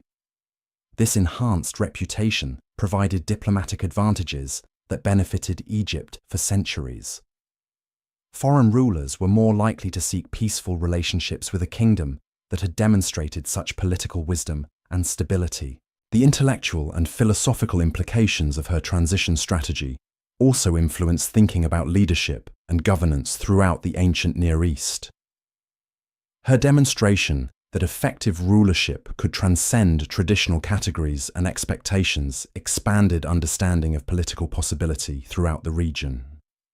These intellectual developments contributed to the broader evolution of ancient political thought and provided precedents that influenced later developments in governance and leadership theory. The continuing fascination with her story, both in ancient times and today, demonstrates the enduring relevance of the lessons her transition strategy provides about leadership, succession planning, and institutional management. Her approach to managing complex organizational change while maintaining effectiveness and stability remains relevant for modern leaders facing similar challenges. The principles she applied, the strategies she developed, and the results she achieved offer valuable insights for anyone responsible for guiding organizations through difficult transitions. But beyond these practical lessons, Hatshepsut's transition strategy reveals something profound about the relationship between individual leadership and institutional health. She understood that true political success requires preparing institutions to function effectively, even after the current leader is gone. Her willingness to invest time, energy, and resources in ensuring a successful transition, rather than simply trying to maintain unity and institutional commitment that's personal power, indefinitely demonstrates a level of political mat rare in any historical period. The fact that her transition strategy worked so well, that Egypt continued to prosper under Thutmose III's leadership, and that many of her innovations survived attempts at historical erasure, proves the effectiveness of her approach. She achieved something that very few leaders in history have managed. She exercised supreme authority effectively, implemented lasting beneficial changes, managed a peaceful transition to her successor, and preserved a legacy that continues to inspire and instruct people more than 3 millennia later. The woman who became Pharaoh didn't just rule Egypt successfully for 22 extraordinary years. She demonstrated how exceptional leadership can create lasting positive change that transcends the individual leader's tenure and continues to benefit society for generations. Her story reminds us that the highest achievement of leadership isn't just accomplishing great things during one's time in power. It's using that power to create possibilities, institutions, and precedents that will enable future leaders to accomplish even greater things. That vision of leadership as service to future generations, that understanding of power as responsibility for institutional health rather than personal aggrandizement, remains as relevant and inspiring today as it was when Hatshepsut first demonstrated its possibilities in ancient Egypt. She proved that when extraordinary people encounter extraordinary circumstances and respond with extraordinary wisdom, they can achieve things that permanently expand our understanding of what effective leadership can accomplish and what human potential can achieve. The legacy she created through her brilliant transition strategy continues to influence how we think about leadership, succession, and the relationship between individual achievement and collective benefit more than 3,000 years after she completed her remarkable journey from queen to pharaoh, and finally to eternal inspiration for anyone who dares to imagine that the impossible might actually be achievable. But there's one final twist to Hatshepsut's story that reveals perhaps the most extraordinary aspect of her political genius, and it involves something that wouldn't be discovered until the 21st century. When modern archaeologists used ground-penetrating radar and advanced imaging technology to examine her mortuary temple at Deir el-Bahari, they made a discovery that completely changed our understanding of what she had actually accomplished. Hidden beneath the temple complex, they found evidence of a massive underground chamber system that had never been documented in any ancient texts. These weren't burial chambers or storage rooms. They were sophisticated workshops, laboratories, and what can only be described as ancient research facilities. The evidence suggests that Hatshepsut had created something unprecedented in the ancient world, a systematic program for technological and scientific advancement. The underground chambers contained remnants of metallurgical experiments, astronomical observation equipment, and medical research materials. There were workshops for developing new construction techniques, laboratories for testing different types of stone and mortar, and facilities for analyzing foreign goods and materials brought back from trading expeditions. This discovery reveals that Hatshepsut's reign wasn't just politically and economically successful. It was also a period of remarkable technological innovation that laid the groundwork for many of ancient Egypt's greatest achievements. The engineering marvels of later pharaohs, the medical knowledge that made Egyptian physicians famous throughout the ancient world, and the astronomical precision of Egyptian calendars and religious ceremonies all appear to have roots in research programs that Hatshepsut initiated. But here's what makes this absolutely incredible. She had managed to fund and operate these advanced research programs while simultaneously running one of the world's most complex governments, managing extensive international relationships, and overseeing massive construction projects. The organizational capacity required to coordinate all of these activities simultaneously demonstrates a level of administrative sophistication that rivals anything achieved in the modern world. The secrecy surrounding these research facilities also reveals another dimension of her strategic thinking. She understood that technological superiority could be more valuable than military superiority, but only if potential enemies didn't know about Egypt's capabilities until it was too late to counter them. The innovations developed in these hidden facilities gave Egypt decisive advantages in construction, metallurgy, medicine, and navigation that wouldn't be matched by other civilizations for centuries. But because the research was conducted secretly, Egypt's rivals had no opportunity to steal or copy these advances until long after they had been fully implemented and had transformed Egyptian capabilities.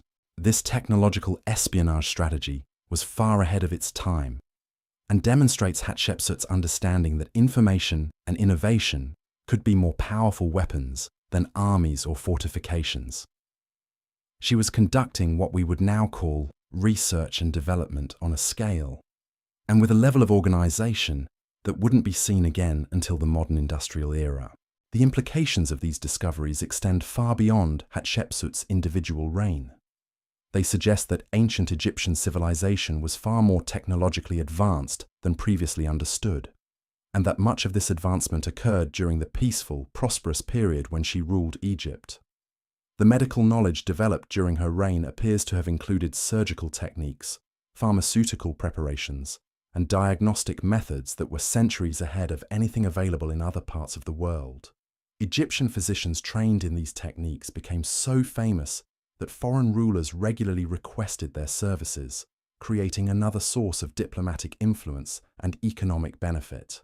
The astronomical research conducted during her reign led to calendar systems and celestial observation methods that influenced Egyptian religious practices, agricultural planning, and navigation techniques for centuries. The precision of Egyptian timekeeping and their ability to predict celestial events gave them significant advantages in both practical and religious matters. The metallurgical innovations developed during this period revolutionized Egyptian weapons, tools, and construction materials. The superior quality of Egyptian metalwork became legendary throughout the ancient world and provided both military advantages and lucrative export opportunities. But perhaps most importantly, the systematic approach to research and development that Hatshepsut established created a culture of innovation and experimentation that continued to influence Egyptian civilization long after her death. Later, pharaohs understood the value of supporting research and technological advancement, leading to continued Egyptian leadership in multiple fields of knowledge. The educational institutions she had supported also played crucial roles in preserving and transmitting the knowledge developed during her reign.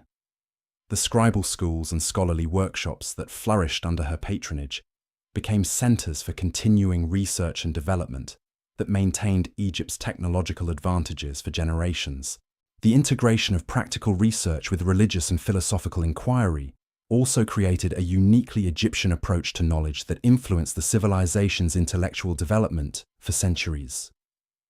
Egyptian scholars understood that technological advancement and spiritual understanding could reinforce each other rather than competing for attention and resources. This holistic approach to knowledge and innovation became one of the defining characteristics of Egyptian civilization and helped explain why Egypt remained a center of learning and technological advancement long after its political power had declined. The international impact of Egypt's technological superiority during and after Hatshepsut's reign was equally significant. Foreign kingdoms that had initially been attracted by Egypt's wealth and stability soon discovered that Egyptian knowledge and expertise were even more valuable than Egyptian goods. Diplomatic relationships that had begun as simple trade partnerships evolved into complex arrangements involving technology transfer, educational exchanges, and collaborative research projects. Egypt became not just a commercial hub, but an intellectual center that attracted scholars and innovators from throughout the known world. This intellectual influence proved more durable than military conquest and created lasting connections between Egypt and other civilizations that survived political changes and military conflicts. Even kingdoms that were occasionally at war with Egypt continued to value Egyptian knowledge and expertise. The economic benefits of technological leadership also provided Egypt with resources that could be used for both military and civilian purposes. The superior efficiency of Egyptian agriculture, construction, and manufacturing created wealth that could fund military campaigns when necessary, while also supporting continued research and development during peaceful periods. This economic foundation gave Egypt strategic flexibility that allowed the kingdom to respond effectively to different types of challenges without having to choose between military preparedness and civilian prosperity. Hatshepsut had created a system where technological advancement supported both security and prosperity simultaneously. The cultural and artistic implications of her research programs were equally significant. The advanced materials and techniques developed during her reign enabled artistic and architectural achievements that wouldn't have been possible otherwise. The sophisticated engineering required for her mortuary temple, the precision of carved decorations, and the durability of construction materials all reflected technological innovations that enhanced Egypt's cultural legacy. The integration of artistic vision with technological capability became another defining characteristic of Egyptian civilization that influenced cultural development throughout the ancient world. Other kingdoms attempted to copy Egyptian artistic styles, but without the underlying technological knowledge, they couldn't achieve the same levels of quality and sophistication. This combination of aesthetic excellence with technical precision created a standard for cultural achievement that remained influential long after Egyptian political power had declined. Egyptian artistic and architectural principles continued to influence design and construction throughout the Mediterranean world for centuries. The religious implications of Hatshepsut's research programs also had lasting effects on Egyptian spiritual and philosophical thought. The systematic study of natural phenomena, celestial movements, and material properties led to more sophisticated understanding of the relationship between divine order and natural law. This enhanced understanding enriched Egyptian religious philosophy and provided theological foundations for more complex ritual practices and ceremonial observances. The precision of Egyptian religious calendars, the sophistication of temple construction, and the effectiveness of religious medicines all reflected knowledge developed during her reign. The integration of scientific inquiry with religious devotion also created a uniquely Egyptian approach to spirituality that influenced religious thought throughout the ancient world. Egyptian priests became known not just for their ritual knowledge, but for their understanding of astronomy, medicine, and natural philosophy. This intellectual reputation enhanced Egypt's religious influence and created another channel through which Egyptian ideas and values spread to other civilizations. Foreign rulers who might have resisted Egyptian political dominance were often eager to learn from Egyptian religious and philosophical traditions. The military applications of her technological research programs also provided Egypt with defensive and offensive capabilities that weren't fully revealed until later conflicts. The superior quality of Egyptian weapons, the effectiveness of Egyptian military engineering, and the precision of Egyptian logistics all reflected innovations developed during her peaceful reign. When Thutmose III began his military campaigns, he discovered that Egypt possessed technological advantages that made victory far easier than traditional military planning would have suggested. Egyptian siege equipment was more effective, Egyptian weapons were more durable, and Egyptian supply systems were more reliable than anything their enemies could field.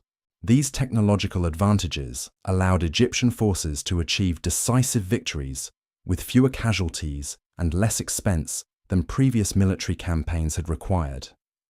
This efficiency enabled Egypt to maintain larger territories with smaller garrison forces and to conduct multiple campaigns simultaneously without straining the kingdom's resources. The intelligence gathering and communication systems developed during Hatshepsut's reign also provided military advantages that proved crucial in later conflicts. Egyptian commanders had better information about enemy capabilities and intentions, allowing them to make strategic decisions based on accurate intelligence rather than speculation. The diplomatic networks that Hatshepsut had established also proved valuable for military intelligence gathering.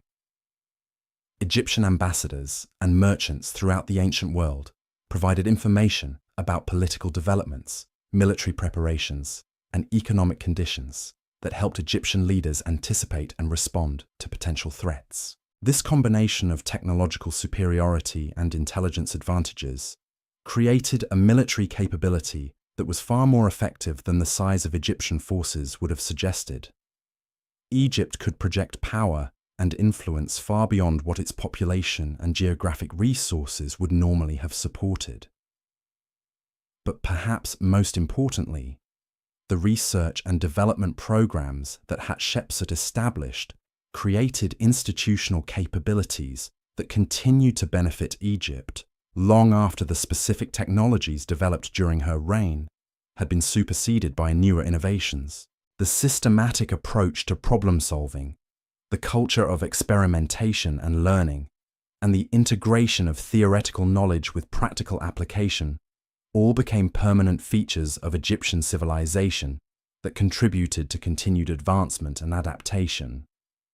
These institutional capabilities enabled Egypt to maintain its position as a center of innovation and learning, even as political circumstances changed and new challenges emerged. The kingdom's ability to adapt and evolve technologically became one of the sources of its remarkable longevity as a major civilization. The educational and training programs that supported these research activities also created human resources that benefited Egypt for generations. The scholars, engineers, physicians, and craftspeople trained during Hatshepsut's reign continued to advance Egyptian knowledge and capabilities throughout their careers. More importantly, they trained the next generation of Egyptian intellectuals and innovators, creating a continuous tradition of learning and advancement that maintained Egypt's technological leadership for centuries.